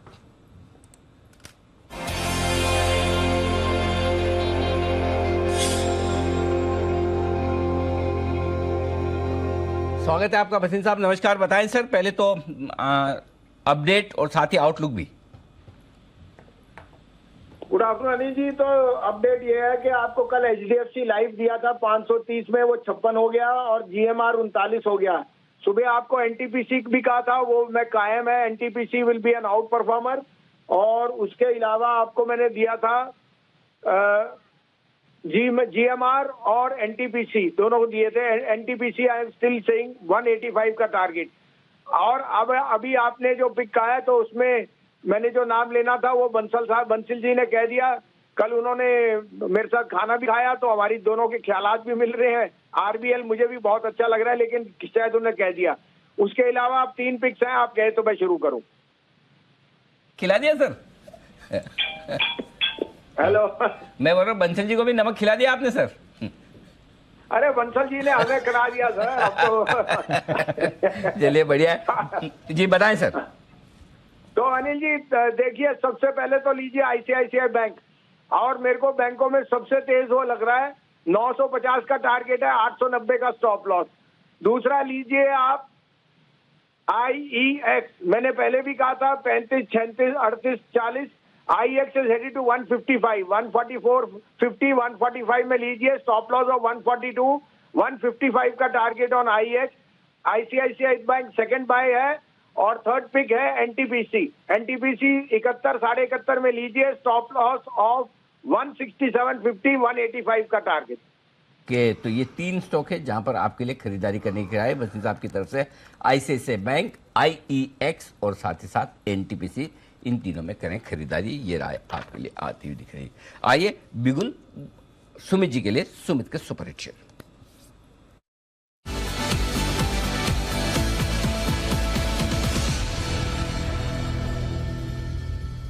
बताएं सुमित जी।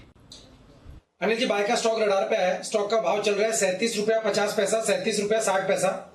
स्टॉक का नाम है एमएमटीसी। एमएमटीसी के अंदर एक अच्छी खासी गिरावट के बाद लोअर लेवल से बाउंस बैक मिला है। पिछले 3 से 4 दिनों के अंदर स्टॉक ने लोअर लेवल से एक अच्छा पुल बैक बाउंस बैक दिखाया है, और अब स्टॉक यहां से ऊपर का मूव दिखाने को तैयार है। यहाँ पे सीएमबी पे खरीदारी करें।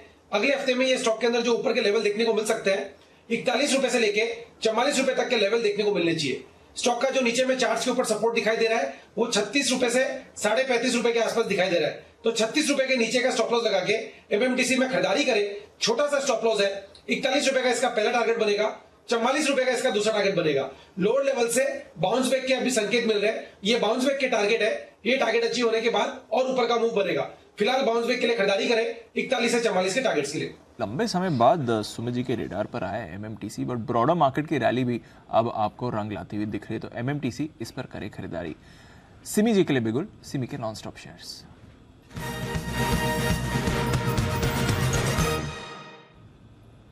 बताएं सिमी जी।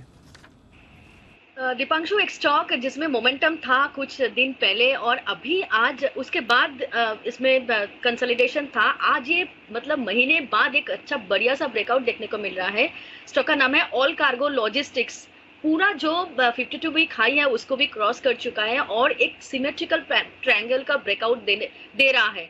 स्टॉक में 490, 520, 550 तक का रैली पॉसिबल है, तो करंट लेवल पर खरीद कर चलने का सलाह होगा। एक छोटा सा स्टॉप लॉस के साथ 440 या 435 के नीचे स्टॉप लगा के ऑल कार्गो लॉजिस्टिक्स को खरीद कर लीजिए। 490 का पहला टारगेट, 520 का दूसरा, 530 का तीसरा टारगेट के लिए ऑल कार्गो लॉजिस्टिक्स तैयार हो रहा है।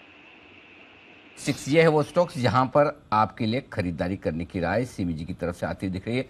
अब कैश के स्टॉक्स भी जबरदस्त एक्शन में आ रहे हैं, जिस तरह का मूड माहौल बनता हुआ दिखा है। 455 के आसपास लीजिए, 440 के स्टॉप लॉस के साथ 490, 520 और 530 तीन टारगेट के लिए। बढ़ते आगे, फोकस नतीजों पर। औरोबिंदो फार्मा रिजल्ट्स आने वाले हैं, आपका इंटरेस्ट हो न हो फिर भी सुन लीजिए कैसे रहेंगे रिजल्ट्स। औरों में तो सबका इंटरेस्ट है सर, हाँ, दूर रहने में। तो आपको मैं नतीजों का अनुमान नूपुर बताया, उससे पहले मैं बता दूं, नंबर्स खराब आए तो आपको स्टॉक बेचना ही है, और नंबर्स अच्छे आए तो ऊपर में तो भी बेचना है। जी नूपुर बताए नतीजे।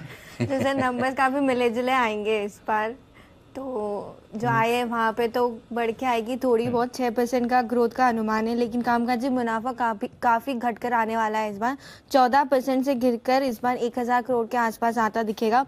मार्जिन्स में बड़ा कट होगा, 20% के मार्जिन्स बनाए थे पिछले साल इसी समय पे, लेकिन वो इस बार हो सकता है 15-16% के आसपास आते दिखे, और जो मुनाफा होगा वो भी 12% से कट होकर इस बार 614 करोड़ के आसपास आ सकता है। यूएस कारोबार की बात करें तो वहाँ का एक्सपेक्टेशन है कि करीबन $40 करोड़ की वहाँ पे आय आ सकती है, जो काफ़ी म्यूटेड ग्रोथ होगी, 3 से 4% की ग्रोथ होगी। यूरोप में भी 4 से 5% की गिरावट का एक्सपेक्टेशन है, तो यहाँ पर नज़र रखनी होगी। और मार्जिन्स में सारी फार्मा कंपनीज के साथ यही कंसर्न था कि यूएस में जो प्राइसिंग प्रेशर है उससे मार्जिन्स दबाव में रहेंगे, यहाँ भी दबाव में रहेंगे, लेकिन जो ओरल जेनरिक्स है कंपनी की, वहाँ पर थोड़ी सी रिकवरी की एक्सपेक्टेशन है, तो आय थोड़ी सी बढ़कर आ सकती है। औरोबिंदो फार्मा ये है आपके लिए नतीजों का अनुमान। नतीजों से पहले और नतीजों के बाद स्टॉक में कमजोरी तो पिछले 2 दिनों से दिखी रही, क्योंकि उनके एग्जीक्यूटिव डायरेक्टर को जब से गिरफ्तार किया गया है, कल खबर आई थी सुबह, तब से दबाव दिखा। आज हल्की फुल्की रिकवरी जरूर है। Okay Kiran ji, Aurobindo pharma chart देखिए, रिजल्ट के पहले कोई एक्शन करना बनता है? अनिल जी, औरोबिंदो फार्मा में मेरा मानना है कि कुछ करना नहीं चाहिए। हमने पहले ही बड़ी क्रैक देखी है 570 से लेके 470 तक, और अभी तो न्यूट्रल कैंडलस्टिक पैटर्न बन रही है। तो मेरा मानना है कि छोटा सा बाउंस बैक मिल सकता है बेस्ट केस सिनेरियो में 510 515 पे, पर वहां पे बिकवाली देखने को मिलेगी, तो उधर अवॉइड करने की सलाह है। और अगर हायर साइड मिल जाती है तो आपको थोड़ा सी बिकवाली करनी चाहिए। सेल ऑन राइज वाला काउंटर बन गया है अभी के लिए। आपके लिए औरोबिंदो जहां पर रखनी है आपको नजर, एक्शन में आ रहा है काउंटर। नितिन जी के पास चलते हैं, निफ्टी के निशान पर नितिन बोरार का।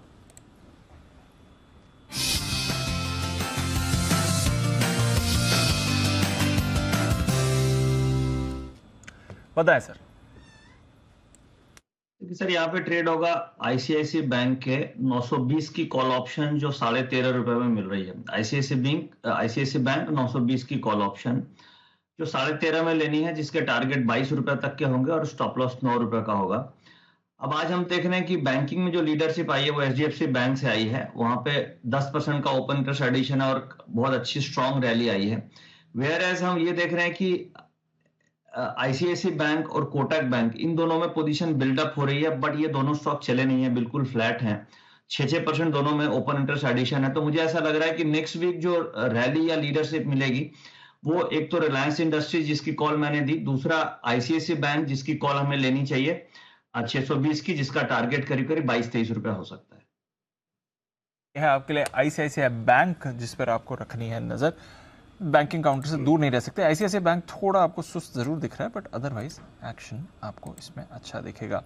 आशु सर से भी अपडेट लेना है। एक आशु सर, वेदांता पर आपका भी बुल स्प्रेड था, मंडे को ही बनाया था, क्या करना है सर उसमें? दीपांशु बिल्कुल चलते रहने बिल्कुल चलने दें। अब देखिए दीपांशु 312, 304, फिर 12, फिर 5, अब 15, धीरे धीरे करके वो अगर फ्यूचर हो तो मतलब generally replacing future through option के पैसे पूरे आए और शांति रहे कि मुझे वो जिटरी नहीं होना। नहीं तो क्या होगा, नहीं 10 रुपए नीचे खुल गया, खुल के ऊपर कहाँ जा रहा है, नया हाई बनाता जा रहा है, जो मतलब ये शॉर्ट टर्म वाला किसी दिन 25 रुपए का भाव भी दिखा देगा। तो अपना 300-330 का स्प्रेड बना हुआ है, बिल्कुल चुपचाप बैठे रहे इसमें, कुछ करने की जरूरत नहीं, बिल्कुल बने रहे उसमें। ठीक है, स्प्रेड बनाया था, 300 की कॉल खरीदवाई थी, 330 की कॉल बिकवाई थी, बने रहिए, कोई परेशानी नहीं है इस काउंटर में। बट एक काउंटर है, इनफैक्ट 2-3 काउंटर है जहां पर परेशानी है, उनमें से एक है GNFC। नतीजों के बाद ये बड़ी गिरावट दिखा रहा है। सुमित जी 10% आज टूटा है नतीजों के बाद। अगला सपोर्ट कहां पर आता है GNFC के लिए सर? दीपांशु देखिए, आज एक अच्छी खासी गिरावट स्टॉक के अंदर देखने को मिल रही है। स्टॉक ने पिछले 2 दिनों में 200 DMA लेवल भी तोड़ दिया है, तो एक बार के लिए स्टॉक का जो भी स्ट्रक्चर है थोड़ा सा वीक हुआ है। स्टॉक का जो नीचे में सपोर्ट है, एक तो 600 का इमीडिएट सपोर्ट है, और 600 का लेवल अगर टूटा तो फिर नेक्स्ट सपोर्ट 575 के पास बनेगा। तो ये 2 सपोर्ट को अभी GNFC में ध्यान में रखना है। फ्रेश बाइंग स्टॉक में आएगी जब ऊपर में 630 का लेवल तोड़ के सस्टेन करेगा और क्लोजिंग दे देगा। जब तक 630 का लेवल एक बार ऊपर में टूटता नहीं है, तब तक 600 का इमीडिएट सपोर्ट और वो लेवल टूटने के बाद 575 रुपए तक के लेवल GNFC में देखने को मिल सकता है। ये है आपके लिए GNFC, ये आपके लिए लेवल्स चार्ट्स के लिए आज से। आइए, आशीष चतुर्वेदी हमारे साथ तैयार है भारत फोर्ज के नतीजों का अनुमान बताने के लिए। नतीजे आएंगे सोमवार को। आशीष बताएं अनुमान। सर नतीजे आ रहे हैं कमजोर। मैं हर लिहाज से देख रहा हूं तो थोड़ी बहुत गिरावट ही आपको देखने को मिल रही है। कामकाजी जो मुनाफा है यहाँ पर आपको करीब 3% का ड्रॉप देखने को मिलेगा। ज्यादा बड़ी गिरावट नहीं है, लेकिन पिछले साल जो है 486 करोड़ का एबिटा था, इस बार 470 करोड़ का अनुमान है। मार्जिन में भी देखें तो 4% की गिरावट, यानी 30% से घटकर 26% रह जाएंगे इनके एबिटा मार्जिन। और साथ में अगर आप देखें तो मुनाफे में भी 12% की गिरावट, यानी ना तो कुछ अच्छे साइड पर नतीजे दिख रहे हैं ना बुरे हैं, इतने भी खराब नहीं है। आय में 12% की ग्रोथ देखने को मिल रही है।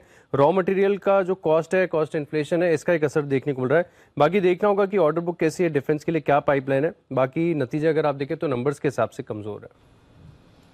ओके, कमजोर नंबर से भारत फोर्ज के, ये आप कह सकते हैं मजा नहीं है, मजबूत नहीं है, ये आपके सामने साफ नजर आ रहा है।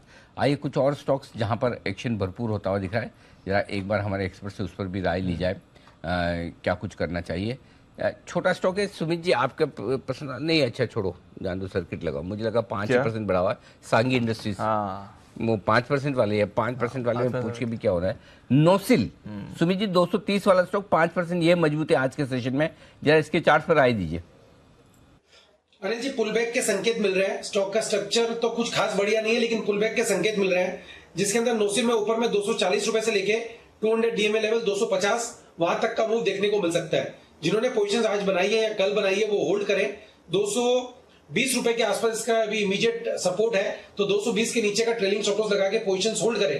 कोई फ्रेश खरीदारी करना चाहता है तो कर सकता है, क्योंकि पुलबैक और बाउंस बैक में 240 रुपए से लेके 250 रुपए तक का मूव नेक्स्ट वीक में नोसिल में देखने को मिलना चाहिए। है आपके लिए नोसिल, जिस पर आपको रखनी है नजर। 231 के लेवल्स पर ये काउंटर ट्रेड कर रहा है। आईनी और स्टाइरोल्यूशन, कुणाल जी वैसे है नहीं आज शो में, नहीं तो इनसे इस पर बात भी कर लेते। मुनाफा 90 से घटकर 23 करोड़ का है, बहुत ही खराब नंबर्स दिख रहे हैं तो फर्स्ट कट। और आई भी गिर कर आई है, 590 करोड़ से घटकर 550 करोड़ की आई है। कमजोर नंबर्स हैं सर आईनी और स्टाइरोल्यूशन। डीले बिल्कुल बहुत खराब नंबर, दोनों ही पैरामीटर पर आय और मुनाफा दोनों। मुनाफे में तो बड़ी कटौती है सर। कुछ स्टाइरोलेशन, ये है डीले नंबर का। ठीक है, बालकृष्ण, इस पर करना है फोकस। आशीष है हमारे साथ तैयार बताने के लिए कैसे रहेंगे इसके नंबर्स। आशीष बताइए। दीपांशु, बहुत मिक्स्ड नंबर्स हैं, सही से कहना बड़ा मुश्किल पड़ रहा है कि अच्छे नतीजे हैं कि बुरे, क्योंकि अगर आप आय में देखें तो 25% का इजाफा आपको जरूर नजर आएगा, लेकिन यहाँ पर भी जो एबिटा है यानी कामकाजी मुनाफा बेहद फ्लैट रहेगा। इनफैक्ट जो एस्टिमेट्स निकल कर आ रहे हैं वो 520 करोड़ पिछले साल का था, इस बार 522 करोड़, यानी यहाँ पर ना के बराबर बदलाव देखने को मिलेगा। लेकिन मार्जिन, क्योंकि इनपुट कॉस्ट यहाँ पर भी बड़ा है, इन्फ्लेशन का असर देखने को मिला है, तो जो मार्जिन है वो 25% से घटकर करीब करीब 20% हो जाएंगे। और मुनाफे में भी अगर आप देखें तो करीब करीब 15% की गिरावट है, यानी 377 करोड़ पिछले साल था, इस बार 322 करोड़ का अनुमान लगा रहे हैं। तो यहाँ पर भी देखें तो थोड़े बोरिंग नंबर आ सकते हैं। बोरिंग नंबर आएंगे, स्टॉक भी बोरिंग ही है। बोरिंग से क्या मतलब आपका? तो कुछ अच्छा नहीं है ना, बड़ी गिरावट है ना बड़ी तेजी है। अच्छा, अब बहुत ज्यादा खराब है तो उसको बोरिंग नहीं मानेंगे? तो हाँ, थोड़ा एक्साइटमेंट आ जाता है ना। खराब में भी आता है। हाँ, स्टॉक गिरते हैं जीएनएफसी पास बैठने की वजह से। देखो आशीष जी के पास तो दीप भी बैठे, दीप तो ऐसा कुछ नहीं कह रहे हैं। आशीष जी 2 एंकर्स ने घेर रखा है हमारे आपको। तो चलिए बालकृष्ण, अब तो पीछे हो गए ना आशु जी, अब तो ये उस दिन मान लिया तो था। नहीं, ऊपर से कुछ बोले। तेजी मंदी कई बार होती रहती है, चेंज तो होना पड़ता है। गलत फहमी मत ना, नजर तो कुर्सी पे आप ही की है क्योंकि उनको पता है मेरी तक पहुंचने में तो थोड़ा वक्त लग जाएगा। डायरेक्ट इधर तो नहीं ना? ना नहीं, वो तो वन स्टेप एट मिठाइयाँ आती रहनी चाहिए पता किसी ने दी होगी नहीं दी होगी, आशीष खुद दी होगी नहीं दी होगी, आशीष खुद लाए होंगे इसलिए नाम वाम बताकर पूरे सबूत के साथ बोला है कि कहीं हम ऐसा बोल न दें। बालकृष्ण इंडस्ट्रीज, ये है आपके आने वाले नतीजे, इस पर रखिएगा फोकस और नजर भी। 1895 के आसपास स्टॉक ट्रेड करता हुआ दिख रहा है इस वक्त। डल हो रहा है थोड़ा काउंटर सर, बट कोई डल एक्शन नहीं है, सारे मिड कैप स्टॉक्स देखिए। कोचिन शिपयार्ड, और ये इंटरेस्टिंग इसलिए क्योंकि आज सुबह नतीजे कमजोर थे और उसके बाद सुस्त शुरुआत भी हुई कोचिन शिपयार्ड की, और वहां से देखिए क्या रिकवरी स्टॉक ने दिखाई है। डेज हाई पर इस समय कोचिन शिपयार्ड आपको जाकर ट्रेड करते दिख रहा है। गार्डन रीच के भी नंबर्स आए थे, कोचिन शिपयार्ड के भी नंबर्स आए थे। कोचिन शिपयार्ड एक्शन में और मजगांव डॉक फिर से एक्शन में आ रहा है, 2.5% ऊपर आपको इस समय दिखेगा। गार्डन रीच में कुछ एक्शन आपको नहीं दिख रहा है, but Cochin shipyard clear winner है इस समय का। बंसल जी जरा एक बार चार्ट देखें सर, इसका वापस मोमेंटम में सारे स्टॉक्स आ रहे हैं, स्पेशली कोचिन शिपयार्ड आज के लिए। दीपांशु, चार्ट तो बहुत स्ट्रांग है और बड़ी अच्छी रिकवरी देखने को मिली है। और आज अगर आपने बिल्कुल राइटली मेंशन करा, अगर गिने तो पिछले 4 दिनों के लोज को इसने क्रैक करा था, और लोज को क्रैक करने के बाद दोबारा से उन 4 दिनों के हाइस को क्रैक करके ऑल टाइम हाइस पे स्टॉक खड़ा हुआ है। तो दीपांशु, जिनके पास है क्लियरली होल्ड करें, और नई खरीदारी की भी राय है।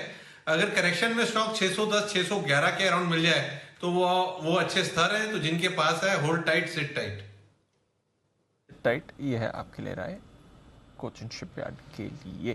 इन्फोसिस, एक बार इस पर भी राय ले लेते हैं। सिमी जी की सुबह खरीदारी की राय भी आई थी। सिमी जी सुबह से ही लेवल्स अपने मेंटेन कर रहा है, कैरी फॉरवर्ड करना है इस कॉल को मंडे के लिए। बिल्कुल दीपांशु, मुझे लगता है कि बहुत बड़ा सा ब्रेकआउट आया है और पूरा सेक्टर फोकस में है आज। और मुझे लगता है कि मंडे तक, मैं तो नेक्स्ट वीक के लिए दिए थी कॉल, तो मैंने कैरी के लिए दे दी थी तब जब मैंने देना था। मुझे लगता है तो पोजीशन होल्ड करके ही जाना चाहिए। जो टारगेट्स मैंने दिया था मंडे ट्यूसडे तक आ जाना चाहिए। 3-4 टारगेट्स मैंने दिया था, तो सारे टारगेट्स मंडे ट्यूसडे तक आ जाना चाहिए।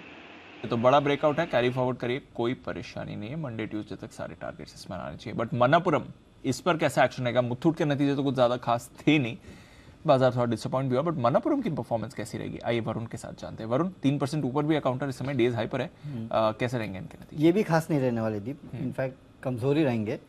एनआईए केवल 3.25% 3.5% बढ़ेगी, 1020 करोड़ के आसपास आएगी। मुनाफा 12% गिरने वाला है, 325 करोड़ के आसपास ही आएगा। देखिए एयूएम ग्रोथ, वैसे तो ब्रोकेज हाउस की जो मैं रिपोर्ट्स पढ़ रहा था वो कह रहे थे कि 8-10% बढ़ेंगे, लेकिन अब मुथूट के जो नंबर्स आए उसके बाद मुझे थोड़ा डाउट है कि शायद इतनी बढ़ोतरी होगी, उससे कम ही बढ़ोतरी होने वाली है। क्रेडिट कॉस्ट जरूर कम होगा, लेकिन जो लगातार कंपटीशन बढ़ते जा रहा है इन कंपनियों के लिए उसका इम्पैक्ट होगा, और खासकर बैंक से जो कंपटीशन बढ़ते जा रहा है उसके चलते एयूएम ग्रोथ जो है वो थोड़ी सीमित रहने वाली है। माइक्रो फाइनेंस कारोबार जो है वहाँ पे ठीक ठाक ग्रोथ रहेगी। साथ में टीजर लोन्स जो इन्होंने बंद किए हैं उसके चलते नेट इंटरेस्ट मार्जिन जरूर आपको बढ़ते हुए दिखाई देगा। तो केवल एक नेट इंटरेस्ट मार्जिन है जो बढ़ने वाला है। एयूएम ढीली ग्रोथ, एनआईए ढीला, मुनाफा गिरा हुआ। वैसे नेट इंटरेस्ट मार्जिन पर ही सारे बैंक्स और ये स्टॉक्स ट्रेड कर रहे हैं, राइट? तो अगर मार्जिन इंप्रूव कर पाए, एयूएम अगर थोड़ा भी बढ़ जाए, थोड़ा भी, क्योंकि जिस इस कंपटीशन में अगर एयूएम बढ़कर आया तो ये चीज़ इंटरेस्टिंग हो सकती है। स्टॉक 1-2 दिनों से मुथूट और मनापुरम दोनों मजबूत होते हुए दिख रहे हैं। बिल्कुल, लेट्स सी क्या कुछ होता हुआ दिखेगा आगे। मनापुरम नतीजे कब है? कल शनिवार को। ओके, मनापुरम चार्ट से एक बार देख लिया जाए। सिमी जी, चार्ट पर नजर डालिए, बताइए। अनिल जी, मुझे लगता है कि थोड़ा बहुत यहाँ पे टाइम देना पड़ेगा। बहुत जल्दी इसमें कुछ होने वाला तो है नहीं, पर चार्ट ओवरऑल बहुत अच्छा है। और मुझे लगता है कि अगर रिजल्ट्स निराश ना करे तो 110 के ऊपर इसका ब्रेकआउट आएगा। तो पहला जो पड़ाव होगा वो 110-111 ही होगा। 111 के ऊपर मानो कि 2-3 महीने का ब्रेकआउट होगा, तब जाके इसमें 118 से 120 का टारगेट भी देखने को मिल सकता है। फिलहाल के लिए तो मैं वेट एंड वॉच में रख रही हूँ। 111 के ऊपर फ्रेश बाइंग होगा, और जो जिन्होंने आपका सलाह पे 2-3 दिन पहले लिया है उन लोगों को मैं होल्ड करने का ही सलाह दे रही हूँ। 104 के नीचे स्टॉप लॉस मेंटेन करना रहेगा। ये है आपके लिए मनापुरम पर राय। आइए बिल्कुल सुमित जी के लिए सुमित का सुपरहिट।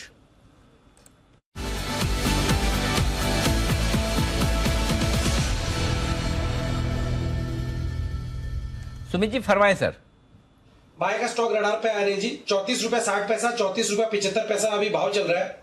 स्टॉक का नाम है एनबीसीसी। एनबीसीसी के अंदर मोमेंटम बिल्डअप हो रहा है, जस्ट अभी इसके अंदर मोमेंटम बिल्डअप होता हुआ देखने को मिला है। कल का हाई स्टॉक ने ब्रेक किया है और मेरे को लग रहा है कि ये 200 डीएमए लेवल्स ब्रेक करने को आ चुका है, तो यहाँ पे खरीदारी करें। 33 रुपया 50 पैसा इसका सपोर्ट है, तो ये स्टॉप लॉस होगा। अगले हफ्ते के लिए जो टारगेट ऊपर में देखने को मिल सकता है, आज इसका 200 डीएमए लेवल है 35 रुपया 50 पैसे के आसपास। ये लेवल जैसे ही निकलेगा तो स्टॉक के अंदर बड़ा ट्रेंड रिवर्सल आएगा और बहुत लंबे समय के बाद स्टॉक के अंदर 200 डीएमए लेवल छूटेंगे।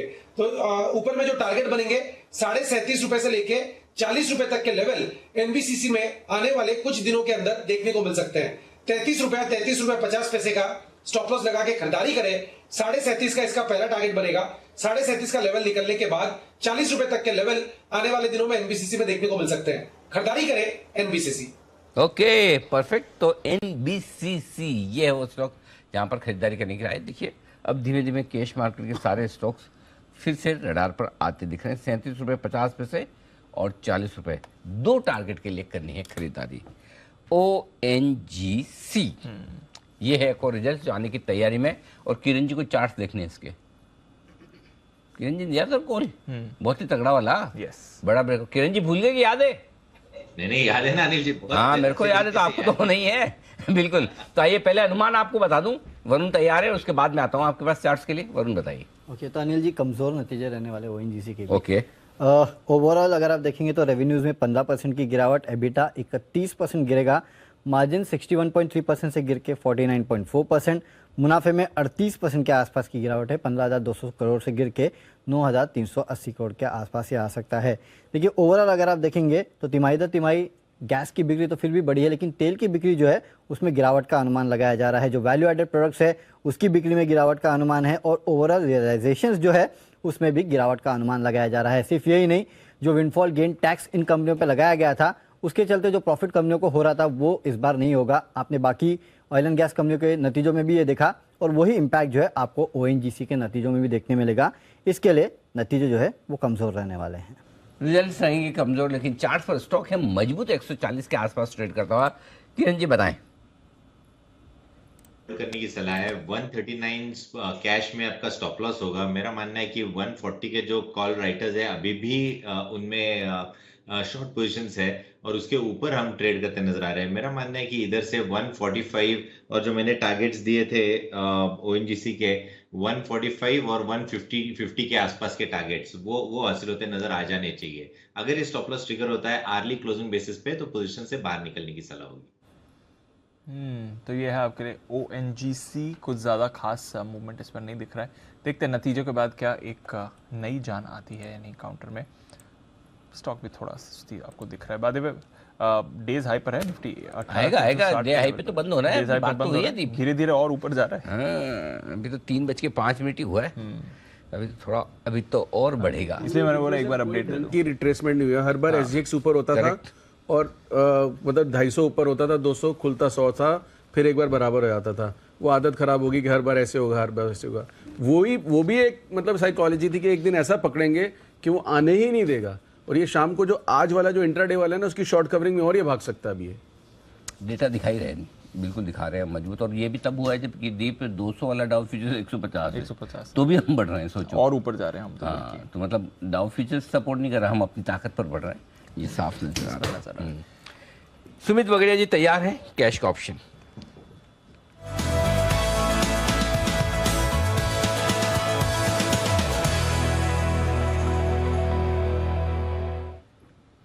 बताएं सुमित जी। अनिल जी कैश का ऑप्शन में स्टॉक स्पेसिफिक ऑप्शन है। स्टॉक का अभी भाव चल रहा है 318 रुपए 50 पैसे। स्टॉक का नाम है ABFRL, Aditya Birla fashion retail limited. ये स्टॉक के अंदर पिछले 5 दिनों के गिरावट के बाद आज पुल बैक और बाउंस बैक के संकेत मिल रहे हैं और अभी ये स्टॉक यहां से एक अच्छा बाउंस बैक ऊपर की तरफ दिखाना चाहिए। तो ABFRL के अंदर ऑप्शन के जरिए 320 वाला कॉल अभी CMP 7 रुपए 70 पैसा 8 रुपए के पास ट्रेड कर रहा है, इसको लेने का सलाह रहेगा। ABFRL के अंदर नीचे में 310 रुपए का सपोर्ट है और ऊपर के अंदर जो टारगेट देखने को मिल सकते हैं 330 रुपए से लेके 335 रुपए तक के लेवल ABFRL में ऊपर की तरफ देखने को मिलने चाहिए। तो ऑप्शन के जरिए खरीदारी करें। नीचे के अंदर स्टॉप लॉस लगाएं 5 रुपए का, ऊपर के अंदर टारगेट देखने को मिल सकता है ₹11 से लेके ₹14 तक का। 320 का कॉल खरीदारी करना है, ₹5 का नीचे में स्टॉप लॉस लगाना है, ऊपर में ₹11 से लेके ₹14 तक के टारगेट देखने को मिलने चाहिए, और स्पॉट के अंदर ₹330 से लेके ₹335 तक के लेवल नेक्स्ट वीक पे देखने को मिलने चाहिए। तो ये है आपके लिए ABFRL में ₹320 वाला कॉल ऑप्शन खरीदने की राय। आइए बायोकॉन के नतीजे आएंगे सोमवार को, अनुमान समझ लीजिए। नूपुर हमारे साथ है, नूपुर बताएं। सर बायोकॉन के नतीजे अनुमान से बेटर आ सकते हैं, क्योंकि कंपनी की जो सब्सिडी है उसके नतीजे अनुमान से बेटर, अनुमान तो बताओ पहले। अनुमान तो मैं बता देती हूँ लेकिन उससे बेटर आ सकते हैं। ठीक है, तो Q2 का जो अनुमान है उसमें आय देखे तो 24% से इस बार बढ़कर आ सकती है। 2288 करोड़ का इस बार का अनुमान है। कामकाजी मुनाफा देखे तो करीबन 475 करोड़ के आसपास आ सकता है। मार्जिन पे तो दबाव रहने ही वाला है, 24 से कम होकर 21% के आसपास आते दिखेंगे, और जो मुनाफा होगा वो करीबन 179 करोड़ के आसपास आता दिखेगा। अब सिंजीन के जब नतीजे आए थे तो वो काफ़ी बढ़िया आए थे, एक्सपेक्टेशन से काफ़ी बेटर आते दिखे थे, तो हो सकता है अनुमान से आपको बेटर आते दिखे बायोकॉन के नतीजे। जो बायोलॉजिक सेल्स है वहाँ भी काफ़ी स्ट्रॉन्ग ग्रोथ की एक्सपेक्टेशन है, 25 से 30% की ग्रोथ आ सकती है वहाँ पर। जो मलेशिया और तेलंगाना यूनिट है कंपनी की, वहाँ से जो अप्रूवल्स आने वाले हैं उससे जो भी कमेंट्री आएगी मैनेजमेंट की उस पर नज़र रहने वाली है। लेकिन जो Q2 के परफॉर्मेंस होंगे वो मार्जिन डिसाइड करेंगे कि आने वाले क्वार्टर्स में कैसे रहने वाले हैं। यस, दबाव दिखेगा यहाँ पर भी बिल्कुल 300 बेसिस पॉइंट ऑलमोस्ट। 3% मार्जिन यहाँ पर गिर कर आ सकते हैं, कोई सहारा नहीं है। नितिन जी एक बार जरा देखें, सबसे अंडर परफॉर्मिंग फार्मा स्टॉक है, नतीजे भी कुछ खास एक्सपेक्टेड नहीं है, बट फिलहाल फार्मा में थोड़ा मूवमेंट है, ये भी 2% ऊपर है। क्या राय है सर बायोकॉन के चार्ट पर? देखिए दीपांशु, लास्ट 9 क्वार्टर से कंटिन्यूअस स्टॉक गिर रहा है, और इनफैक्ट अगर आप चार्ट देखेंगे तो 9 क्वार्टर्स में लोअर लोस और लोअर हाइज बन रहे हैं, डाउन ट्रेंड है स्टॉक का। इसमें पॉजिटिव या सिल्वर लाइनिंग ये है कि 240 और 220 के बीच में एक स्ट्रॉन्ग सपोर्ट जोन है जहां पे ये स्टॉक रुक रहा है। तो अगर रिजल्ट्स एक्सपेक्टेशन से बेटर आता है तो एक थोड़े बाउंस मिल सकता है, और बाउंस आपको 310 320 तक का हो सकता है, क्योंकि ऑलरेडी 9 क्वार्टर से गिर रहा है और सपोर्ट के आसपास है। तो यहाँ पे शॉर्ट तो नहीं रहना चाहिए, बट ये है कि 240 से लेके 260 के बीच में सपोर्ट जोन है, और यहाँ पे एक बाउंस की उम्मीद की जा सकती है, और ये बाउंस में मुझे ऐसा लग रहा है कि 300-310 तक अगर बाउंस हो तो उस लेवल तक के लिए प्ले कर सकते हैं। शॉर्ट टर्म हल्का बाउंस है, बट ओवरऑल डाउन ट्रेंड है। आपके लिए राय बायोकॉन पर आती हुई। आइए वक्त है बैन से बेनिफिट का।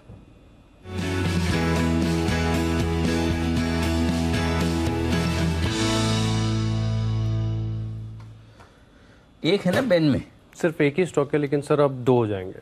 कौन सा? PNB? PNB तो बना ही हुआ है, अभी भी 89% है। कौन आ रहा है इसका साथ देने? GNFC आ रहा है सर, बड़ा मूव आज आया है। आज नतीजे आज ही है ना GNFC के? GNFC का तो आ गया सर, GNFC का आ चुका है। ओके, GNFC का हाँ बताए। तो यहाँ पर मार्केट वेट पोजीशन लिमिट बहुत तेजी से बढ़ी, 143 है सर, 10% नीचे है स्टॉक।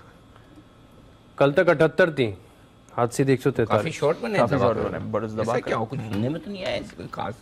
देखिए फिर वही चीज sir, popular stock, favourite stock, अच्छा सेक्टर। अनिल जी देख लिए 10%, इंडेक्स ऊपर 300 पॉइंट, 600 पॉइंट बैंक निफ्टी। आज एक्चुअली इस सेक्टर काफी नीचे, दीपक नाइट्राइट वगैरह भी मैंने देखा थोड़े नीचे नजर आ रहे थे, कुछ उसके भी रिजल्ट, दीपक नाइट्राइट के भी तो रिजल्ट अच्छे नहीं थे। हाँ, चंबल 4% नीचे। ओके, गुजरात गैस तो इससे रिलेटेड नहीं है। ओके, एनीवे, सो GNFC 11% नीचे हो गया, गजब के शॉर्ट बने। तो ये आ रहा है पक्का आ रहा है सर, 145 हो गई अब तो। इसके आसपास कोई दूसरा ही नहीं? नहीं, कोई भी नहीं है सर। अच्छा, अकेला यही है। अनिल जी इसे एक्सपायरी में 700 प्लस था शायद ये GNFC होगा, आई एम श्योर 10% आज ही 75 तो आज ही घटा है, 75 रुपए। ये है, यही प्रॉब्लम है अनिल जी। देखिए मतलब मार्केट अच्छी, हमारा पोर्टफोलियो खराब हो जाएगा। वो तो कोई रोज एक दो एक्सीडेंट, लॉन्ग या शॉर्ट साइड पे। आज का accident kind of. Best stock is index. Stocks में ट्रेडिंग बंद करवा दें ना करवा देते हैं इंडेक्स। सर देखिए मतलब इस मूव को खाने के लिए index is the best stock जो करंट मूव है। सर ये तो सब चलता रहेगा लाइफ में, स्टॉक लिस्टेड है तो कुछ अच्छे भी होंगे कुछ खराब भी होंगे। नौकरी देखो 8% ऊपर है आज। वाह। जोमेटो 14%। जोमेटो 14। जोमेटो तो अपने हम नए ज़माने के, बाय द वे हम 2 हफ्तों से आशु जी नए ज़माने की कंपनी पर हम पॉजिटिव हो गए। सर जोमेटो तो मैं तो वैसे कभी आपके बर्थडे पे तो सारे देते हैं सर, दीपांशु के बर्थडे पे तो मैंने सिर्फ जोमेटो ही दिया था सर। ऑर्डर जोमेटो से? हाँ, क्या भेजो? नहीं जोमेटो का स्टॉक बोला था। अच्छा, मतलब आपके बर्थडे में तो स्टॉक देते रहते हैं, बाजी के बर्थडे में ऑर्डर देते हैं। उसमें किसको इंटरेस्ट है स्टॉक पे? ओके, आइए सुमित जी के लिए बिल्कुल।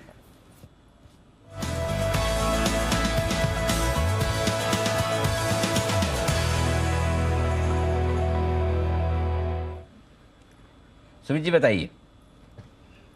अनिल जी, कैश का ऑप्शन है ना अनिल जी? अभी तो वही उसी का तो बिगुल। अरे आप ना बिगुल भी नहीं पहचानते, आपका नहीं बजा तो आपको ऑब्जेक्शन लेना चाहिए। नहीं, मुझे आवाज नहीं है, इसके लिए मेरे को डाउट हुआ। अच्छा, फिर ठीक है, ऑब्जेक्शन ओवर रूल। बताए सर। जी तो अनिल जी, अभी ये इंडेक्स के लिए है। इंडेक्स में जिस तरह से निफ्टी सस्टेन कर रहा है, अगले हफ्ते में मंडे को यहाँ से ऊपर का मूव भी देखने को मिलना चाहिए। निफ्टी के अंदर 18,350 वाला कॉल अभी सीएमपी 111-114 के आसपास ट्रेड कर रहा है। 18,350 वाला कॉल यहाँ पे खरीदारी करके चलने का सलाह रहेगा निफ्टी का। 51 रुपए का इसके अंदर नीचे में स्टॉप लॉस लगाना है। निफ्टी के अंदर मंडे को यहां से ऊपर का मूव देखने को मिलना चाहिए। 18,450 तक का मूव या 18,500 तक का मूव निफ्टी में ऊपर की तरफ देखने को मिल सकता है। तो 18,350 का कॉल खरीदारी करें। 51 का नीचे में स्टॉप लॉस, 171 और 201 ये दो टारगेट ऊपर में रखने चाहिए। खरीदारी करके चल सकते हैं 18,350 का कॉल। 171 201 के टारगेट के लिए निफ्टी का 18,350 का at the money call option खरीदे आप। ये राय सुमित जी की तरफ से आती है। बंसल जी बिल्कुल शांत है, कुछ दे नहीं रहे। बंसल जी क्या वजह है? अगर कहीं कॉल वॉल गलत हो जाए तो कुणाल जी का नाम ना लगा पाए, इस वजह से नहीं दे रहे आप? नहीं अनिल जी, देखिए कॉल क्या रिपीट हो जाती है अभी रिलायंस रेडार पर Anil ji pick of the day के लिए, बट मेरे समझ से वो ऑलरेडी कवर हो चुका है। हाँ। और शांत बैठा हूँ। और दूसरा अनिल जी, मौका नहीं मिल रहा है बिल्कुल भी। आशु जी की एंट्री अनिल जी स्टूडियो में बैन कीजिए अनिल जी। नहीं, आशु जी ने ऐसा क्या किया? आशु जी बहाने सर, बिल्कुल। एंकर्स पे दोष आरोप न किया जाए।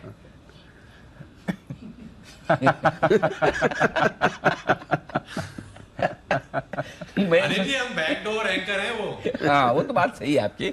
बंसल जी थोड़े दिनों बाद अगर इसी तरह से है ना एंकर्स पर आक्रमण करते रहे तो जनरल न्यूज चैनल्स में पॉलिटिकल डिबेट में जाने के लिए पैनलिस्ट बन जाएंगे। हाँ, उनके लिए क्वालिफिकेशन, सबसे बड़ी क्वालिफिकेशन तो ये होती है कि आपकी आवाज में थ्रो कितना है, कितना ज्यादा जोर से कितनी देर तक आप बोल सकते हैं, ये पहली क्वालिफिकेशन है।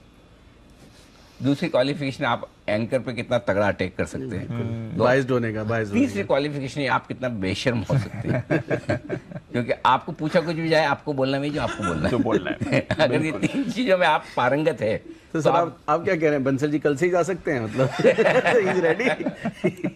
Try your hands Bansal ji, any time. Okay, तो ये है फिलहाल आपके लिए सुमित जी की तरफ से 18,350 का कॉल ऑप्शन खरीदेंगे। अपोलो टायर नतीजों का अनुमान आएंगे सोमवार को, बताएंगे आशीष। बताएं सर। बालकृष्ण इंडस्ट्रीज के मुकाबले अगर आप देखो तो ठीक ठाक नतीजे यहाँ पर। देखिए आय में इजाफा देखने को मिला। यूरोप बिजनेस है, यहाँ पर थोड़े से मार्जिन घटे हैं, लेकिन बाकी जगह पर ऑफसेट हो गए। तो इनका जो कामकाजी मुनाफा नहीं, एबिटा जिसे कहते हैं, यहाँ पर ग्रोथ है करीब 10%, यानी 638 करोड़ से बढ़कर 703 करोड़ है। और मार्जिन में भी गिरावट है, लेकिन कोई बड़ी गिरावट नहीं, ऑलमोस्ट मेंटेन ही माने जाएंगे, क्योंकि 13% से घटकर 12%। और जो इनका टोटल मुनाफा है, यहाँ पर भी आप देखें तो 10% की ग्रोथ, यानी आय, कामकाजी मुनाफा, मार्जिन और मुनाफे तीनों के लिहाज से देखें तो ठीक ठाक नतीजे आएंगे। ठीक ठाक नतीजे आएंगे, कुछ ज्यादा खास नहीं, कुछ ज्यादा कमजोर भी नहीं। ये है आपके लिए अपोलो टायर्स। सिमी जी, इसके चार्ट पर कोई राय? अपोलो टायर्स चार्ट तो काफी शानदार है दीपांशु, पर स्टॉक चला हुआ भी है और मुझे लगता है कि ट्रेलिंग स्टॉप लॉस के साथ होल्ड करना ही बेहतर होगा। ओवरऑल चार्ट में मुझे लगता है कि एक रेजिस्टेंस 300 के आसपास दिख रहा है, 300 से 302-3 के आसपास। जब ये स्टॉक उस 302-3 का लेवल पार करेगा तब इसमें नया मोमेंटम देखने को मिलेगा। फिलहाल तो मुझे लगता है कि किसी के पास अगर पोजीशन है और यहाँ पे टाइम देने का मन है तो मुझे लगता है कि 288-287 के आसपास एक स्टॉप लॉस लगा के होल्ड करें और क्रॉस ओवर का इंतजार करना पड़ेगा। 302-303 के आसपास ही इसका ब्रेकआउट होगा। ओके, अपोलो टायर्स रखें इसको अपने रेडार पर। 3:20 आइए लेते हैं आज अनिल जी की फाइनल मार्केट स्ट्रैटेजी। सर, डाउ का अच्छा मूड है, 250 पॉइंट ऊपर इस समय दिख रहा है। नैस्डैक का अच्छा मूड है, फ्यूचर्स 0.1% की तेजी दिखा रहा है। यूरोप में थोड़ा मिला जुला कारोबार है। कच्चा तेल 2.25% मजबूत है, बट 90 पैसे रुपया भी मजबूत है उसके सामने। Consumer sentiment data I think आज आने वाला है यूएस में, तो उस पर भी एक नज़र रहेगी बाजार की। अदरवाइज उनकी बॉन्ड मार्केट बंद है, तो आज वहाँ से तो कोई संकेत नहीं आने वाले। बताएं सर क्या करके जाएं? ओके, तो दीप तेजी की पोजीशन बरकरार रखनी चाहिए। फिलहाल कोई ऐसा संकेत है नहीं जिससे आप डरे घबराएं। 18,350 पे आप बंद हो रहे हैं, बढ़िया क्लोजिंग मिल रही है। 18,200 का चाहें तो आप एक पुट ऑप्शन रखकर हेजिंग करना चाहें 150 पॉइंट नीचे की। वैसे 150 पॉइंट नीचे की हेजिंग करने का ज़्यादा मतलब नहीं बनता, इतना तो रिस्क आप 1% की अप या डाउन की हमेशा लेकर चलते हैं। फिर भी अगर करनी है 18,000 की कर लें, अगर कोई बहुत बड़ा गैप हो जाए तो, ताकि आपकी प्रीमियम कम लगेगी। या 18,200 की, आपकी जो मर्जी है वो हेजिंग करके चल सकते हैं। और जिनकी लॉन्ग पोजीशन है उनको तो वैसे कायदे से तो काट लेना चाहिए, क्योंकि 18,300 के ऊपर आप बंद हो रहे हैं तो आपकी शॉर्ट पोजीशन कट जानी चाहिए। बैंक निफ्टी का जहाँ तक सवाल है 42,000 के ऊपर बंद हो रहे हैं, शॉर्ट पोजीशन आपको काट लेनी चाहिए। लॉन्ग पोजीशन आप अपनी मेंटेन रख सकते हैं, कोई दिक्कत वाली बात नहीं है। नीचे में आप 41,800 का पुट ऑप्शन या 41,500 का पुट ऑप्शन करके अपनी हेजिंग रख सकते हैं। तो दोनों तरफ लॉन्ग पोजीशन कैरी करने की राय है। फ्रेश खरीदना चाहें ऑप्शंस के जरिए खरीदें, फ्यूचर्स खरीदें तो ऑप्शन खरीद कर हेज कर लें, ये आपके लिए राय है। फ्यूचर्स में हेज होना, या फिर जो आशीष जी बताते हैं स्प्रेड बना लीजिए। हाँ, दो में से एक, या तो ऊपर का कॉल भेज दें ताकि चलिए 1:1 भी बना सकते हैं जी। मतलब अगर किसी को लेके जाना है, जैसे अभी सुमित जी ने बोला, आप 300 का लेके 500 का एक बेच दीजिए, आप 100 रुपये है, तो मतलब कोई दिक्कत नहीं है ना उसके अंदर। जरूरी नहीं है 1:2 हो, तो हम तो ऑप्शन सेलिंग वालों के लिए बनाते हैं ज़्यादा, क्योंकि थीटा स्कैल्पिंग चाहिए। बट अगर कंफर्टेबल है 1:1 बनाइए, ठीक है। ओके, स्प्रेड बना के जा सकते हैं, हेज रख सकते हैं, और इसके अलावा आप फोकस भी कर सकते हैं। डायरेक्ट अगर फ्यूचर्स लिया तो वो भी कैरी फॉरवर्ड करिए, बट हेज जरूर बनाना जरूरी, नहीं तो ऑप्शंस के जरिए आप पोजीशन अपनी रखिए। HDFC बैंक आज का स्टार परफॉर्मर। सिमी जी, सुमित जी, बंसल जी, आप तीनों को बधाई, शानदार कॉल रही। HDFC बैंक पर 1600 के लेवल के ऊपर ये बंद हो रहा है। सुमित जी, अब क्या करके जाना है HDFC में? पोजीशन अगर ली है आपकी सिमी जी और बंसल जी की सलाह पर, तो क्या करें? बिल्कुल दीपांशु, बहुत बढ़िया मूव देखने को मिला आज एक ही दिन के अंदर। जो पिछले 5-6 महीने में स्टॉक ने एक साथ एक दिन में ऐसा मूव कभी भी नहीं दिखाया, वैसा 6 से 60% का मूव देखने को मिला है। तो ट्रेलिंग स्टॉप लॉस लगाए, पोजीशन होल्ड करें। 1600 के ऊपर क्लोजिंग मिलने का मतलब स्टॉक के अंदर यहां से मोमेंटम और ऊपर का बनेगा। हो सकता है इतने बड़े मूव के बाद अब थोड़ा सा कंसोलिडेट करे कुछ दिनों के लिए, और उसके बाद इसमें वापस से फ्रेश लेग स्टार्ट हो। बट ओवरऑल ट्रेंड इसका पॉजिटिव है। ओवरऑल इसके अंदर ऊपर का मूव बनेगा। 1650 का लेवल निकलने के बाद 1700 प्लस के लेवल आने वाले दिनों में HDFC बैंक में देखने को मिल सकते हैं। तो कोई भी डिप आता है तो फ्रेश खरीदारी करें, एग्जिस्टिंग पोजीशंस होल्ड रख के चले। 1570 ट्रेलिंग स्टॉप लॉस बनेगा, ऊपर में 1650 1700 ये इमीडिएट टारगेट होंगे HDFC बैंक के। ये 1650 1700 के टारगेट्स हैं HDFC bank. Zomato day high पर आता है, जोमेटो 14-15% डे हाई पर बंद। क्या मूव आई है सर, गजब। ऐसा कम देखने को मिलता है कि जोमेटो 76 इसका इशू प्राइस था। अगला टारगेट वही है 75-76 वहीं पर रुकेगा एक्चुअली, और उसका रुकने का Supply एक रीजन और भी है। जब लोअर सर्किट लगा था तब भी वहीं पर आकर 74-75 पे रुका था। हाँ, तो इस लोअर सर्किट के आसपास की जगह जो है ना, अभी यहाँ पर एक बार 76-77 के ऊपर बंद हुआ, फिर नई रेंज में ये जाने की तैयारी करेगा। राइट, ओके, रेडार पर रखिए जोमेटो। आज एक स्टॉक और है अजमेरा रियल्टी, जिसका मैनेजमेंट का हमने सुबह इंटरव्यू किया था। स्टॉक अब भी 13% ऊपर है। सुबह 18-19%, लगभग 20% भागा था। अभी 13% अच्छी मजबूती के साथ ट्रेड करता दिख रहा है। कमेंट्री भी बढ़िया थी मैनेजमेंट की तरफ से, शानदार परफॉर्मर रहा है। HDFC बैंक दोनों में ही आपने अच्छी मूव देखी। आज IT के लिए अच्छा दिन रहा है, और एक स्टॉक है कोफोर्ज जिसमें आपने बढ़िया मूव देखी है। किरण जी, कोफोर्ज में क्या करके जाना है आज के IT बाउंस बैक में? सारे IT स्टॉक्स आगे थे, कोफोर्ज में अच्छी मूव आई थी। मिड कैप में काफी एक्टिव रहता है, डेज हाई पर है, 3900 का लेवल अभी थोड़ी देर पहले क्रॉस भी किया। सर क्या करके जाए इसमें? शानदार प्राइस पैटर्न है दीप, मुझे लगता है कि लॉन्ग पोजीशंस लेके जाना चाहिए और 1 से 1.5 हफ्ते का वक्त देना चाहिए। आपका स्टॉप लॉस होगा लगभग 3820, जो कि कैश लेवल्स की बात कर रहा हूँ। अगर 1 से 1.5 हफ्ता देते हैं तो मुझे लगता है कि इधर से हम 4350 के आसपास के टारगेट, पहले इनिशियल टारगेट देखने को मिल जाने चाहिए, जहाँ पे रिव्यू लेना चाहिए। मुझे लगता है कि इवेंचुअली अगर हम थोड़ा सा और वक्त देते हैं तो 4600 के आसपास के टारगेट्स आपको देखने को मिल जाने चाहिए। ओके, तो ये आपके लिए राइट बात कर रहे हो अनिल जी। जो इन्फी बंद हो रहा है ना, मतलब बहुत टाइम के बाद इन्फी डे हाई पे बंद हो रहा है। मतलब ये एक परफेक्ट कैंडिडेट बन गया BTST का। और वैसे भी अगर मतलब जो जैसे 4 महीने की जो करेक्शन स्टॉक पूरी कर रहे हैं ना, जिसमें HDFC ट्विंस आया था, अब वो IT में आया। और अनिल जी ऐसा नहीं है कि पिछले दिनों में मतलब काफ़ी गिरने के बाद 2-4 बार इन्फी ने ऊपर की अपमूव दी, लेकिन कहीं पे भी टिक नहीं पाया। बहुत टाइम के बाद अनिल जी डे हाई पे बंद हो रहा है। This is also perfect BTST candidate and probably a good candidate to hold now also. मेरे ख्याल से सर 1700 की तरफ इन्फी चला जाएगा अब। चलो बढ़िया है। तो अच्छा, IT स्टॉक्स में भी थोड़ा रुझान बेहतर होता हुआ दिख रहा है। यहाँ पर भी करें आप फोकस इस वक्त। ओके, बढ़ते आगे और NMDC के नतीजे आ चुके हैं और वो नतीजे आपको अनुमान नतीजे आए, सॉरी अनुमान आए हैं। हाँ। अभी अनुमान आए, सोमवार को आएंगे नतीजे। अनुमान बताने के लिए तैयार है आशीष चतुर्वेदी, बताएं। सर बहुत कमजोरी आएंगे। मेटल माइनिंग कंपनियों ने इस तिमाही में जो है नतीजे काफ़ी खराबी पेश किए हैं। तो यहाँ पर भी अगर आप देखें तो सीधे तौर पर, क्योंकि जिस प्रकार से यहाँ पर रेवेन्यू में 41% की गिरावट देखने को मिलेगी, 6,794 से घटकर 4,008 करोड़ रह जाएगी कंपनी की टॉप लाइन। कामकाजी मुनाफे के तौर पर भी देखें तो क्योंकि कीमतें काफ़ी बार घटाई हैं उन्होंने तिमाही के दौरान, तो 60% का कट यहाँ पर नजर आएगा। 3,115 से घटकर 1,297 करोड़ रहेगा इनका एबिटा। और मार्जिन्स में भी अगर आप देखें तो 46% से घटकर केवल 31% हो जाएंगे। मुनाफे में भी करीब करीब 60% की गिरावट है। एबिटा प्रति टन भी देखें तो 3,466 रुपये था, उससे अब 1,376 हो जाएगा, यानी 60% का ड्रॉप यहाँ पर भी देखने को मिलेगा। बेहद कमजोर नतीजे आएंगे, बेहद कमजोर नतीजे आने वाले हैं। NMDC कोई खास मूव इससे एक्सपेक्टेड नहीं है, देखते हैं परफॉर्मेंस कैसी रहेगी। कुछ करके जा रहे हैं सुमित जी NMDC में? दिवांशु, पोजीशंस तो होल्ड करके चलना है क्योंकि पूरा मेटल सेक्टर के अंदर एक अच्छा रिबाउंड देखने को मिल रहा है। NMDC के अंदर ऊपर में 115 का लेवल निकलने के बाद फिर मोमेंटम और बढ़ेगा और ऊपर में 125 रुपए तक का मूव आने वाले दिनों में ऊपर की तरफ देखने को मिल सकता है। अगर कोई भी डिप आता है नीचे में 107 रुपए 108 रुपए तक, तो लोअर लेवल्स पे खरीदारी करना है। 115 के ऊपर क्लोजिंग मिलने का मतलब आने वाले दिनों में स्टॉक के अंदर 125 रुपए तक के लेवल देखने को मिल सकते हैं। स्टॉक चार्ट्स के ऊपर स्ट्रॉन्ग है, डिप्स पे खरीदारी करना है और एग्जिस्टिंग पोजीशंस होल्ड करके चलना है। ओके, ये है आपके लिए NMDC। एग्जिस्टिंग पोजीशन चाहें तो होल्ड करके इस पर आप जा सकते हैं।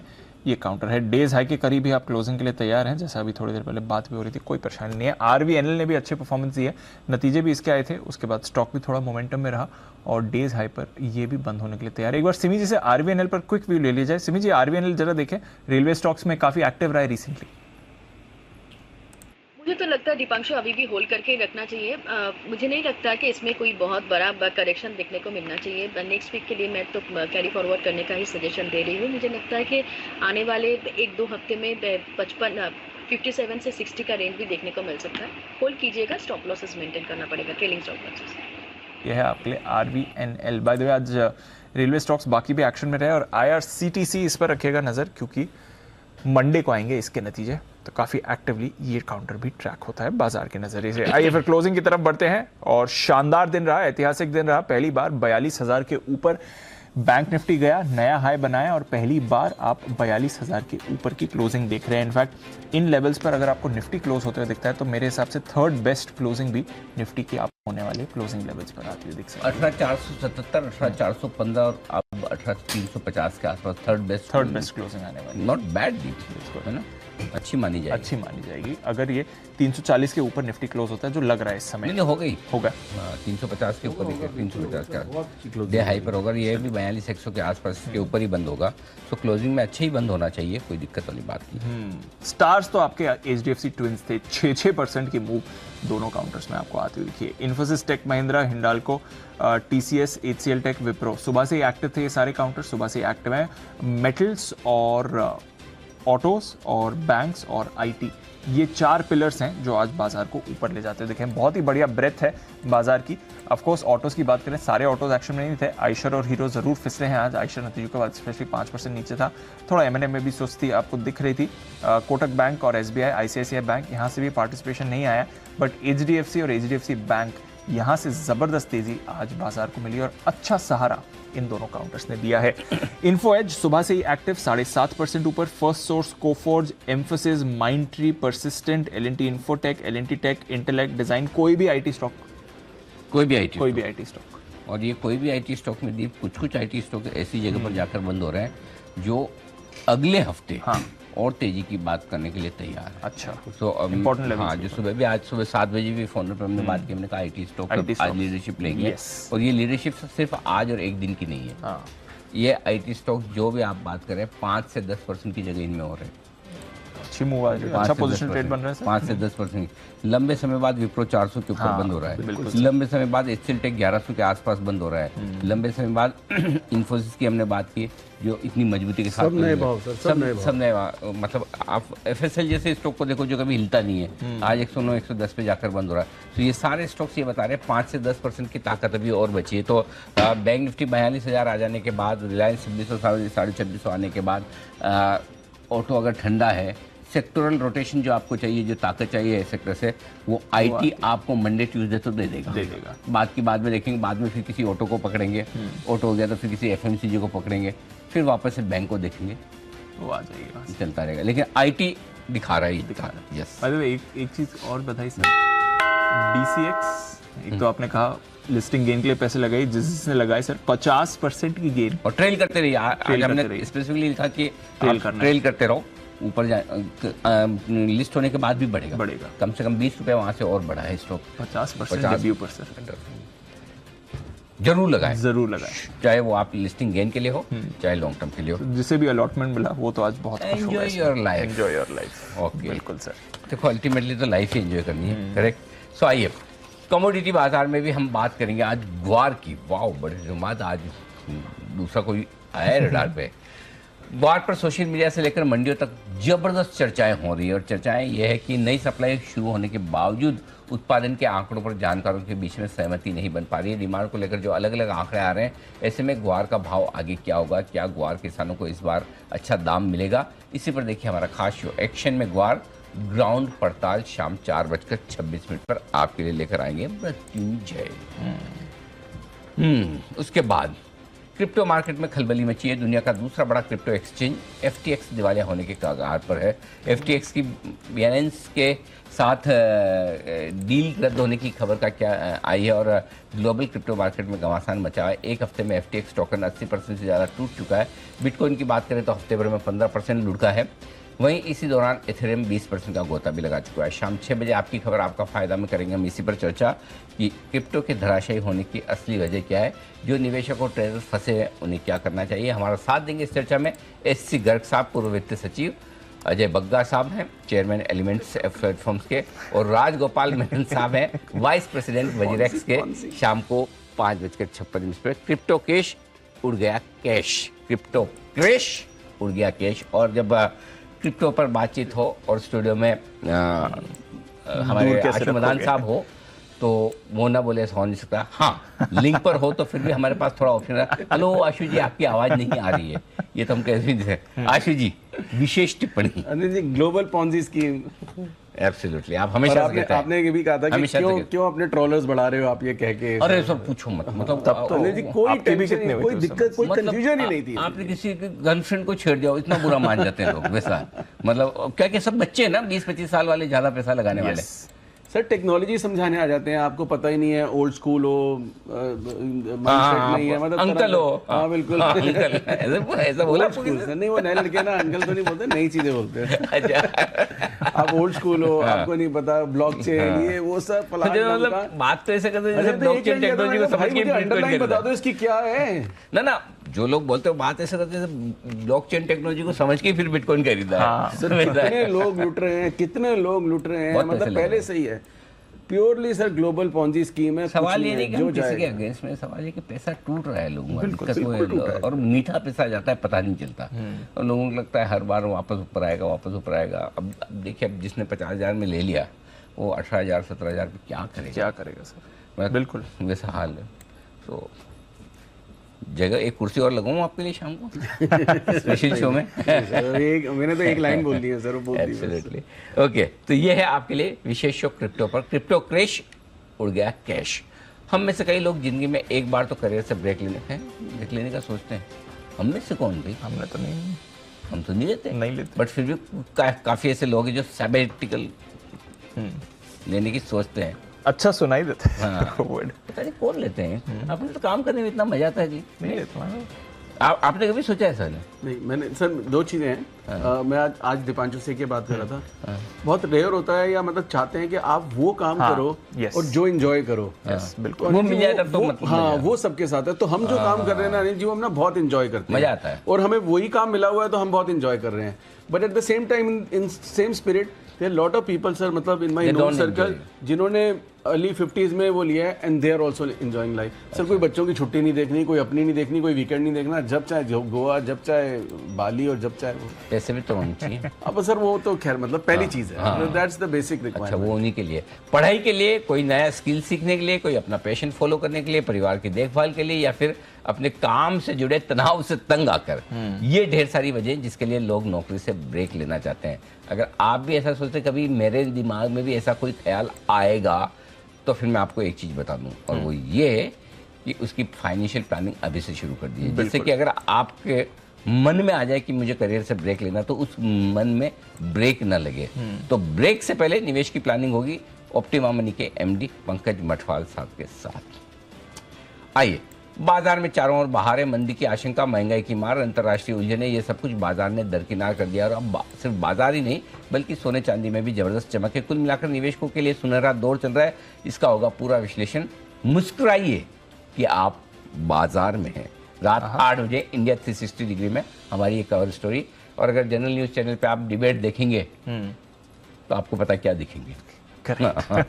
नहीं सर, वहाँ पर डिबेट में बैठने वाले लोग दूसरों सब दर्शकों पे मुस्कुराते हैं। देखो नहीं सर, ये आ गए हम फिर सुनने के लिए। जेन्युइनली सर बहुत अच्छी न्यूज़ कवर है ना, genuinely, not because I am associate with Zee Business sir, absolutely unbiased. हम बाकी चैनल भी देखते हैं सर, कुछ तो अच्छी न्यूज़ होती हैं, लेकिन वो इतनी जल्दी हो जाती है ना, या मतलब पॉलिटिकल को इतना लंबा करके बाकी, बट इतने प्यार से 360 की जो कवरेज होती है ना, कभी कभी आप सर चैनल फ्लिपिंग कर रहे होते हैं, ऑटोमेटिक तो जब टीवी खोलो तो यही चैनल चल रहा होता है, फिर इधर उधर बिग बॉस की तरफ जाना पड़ता है।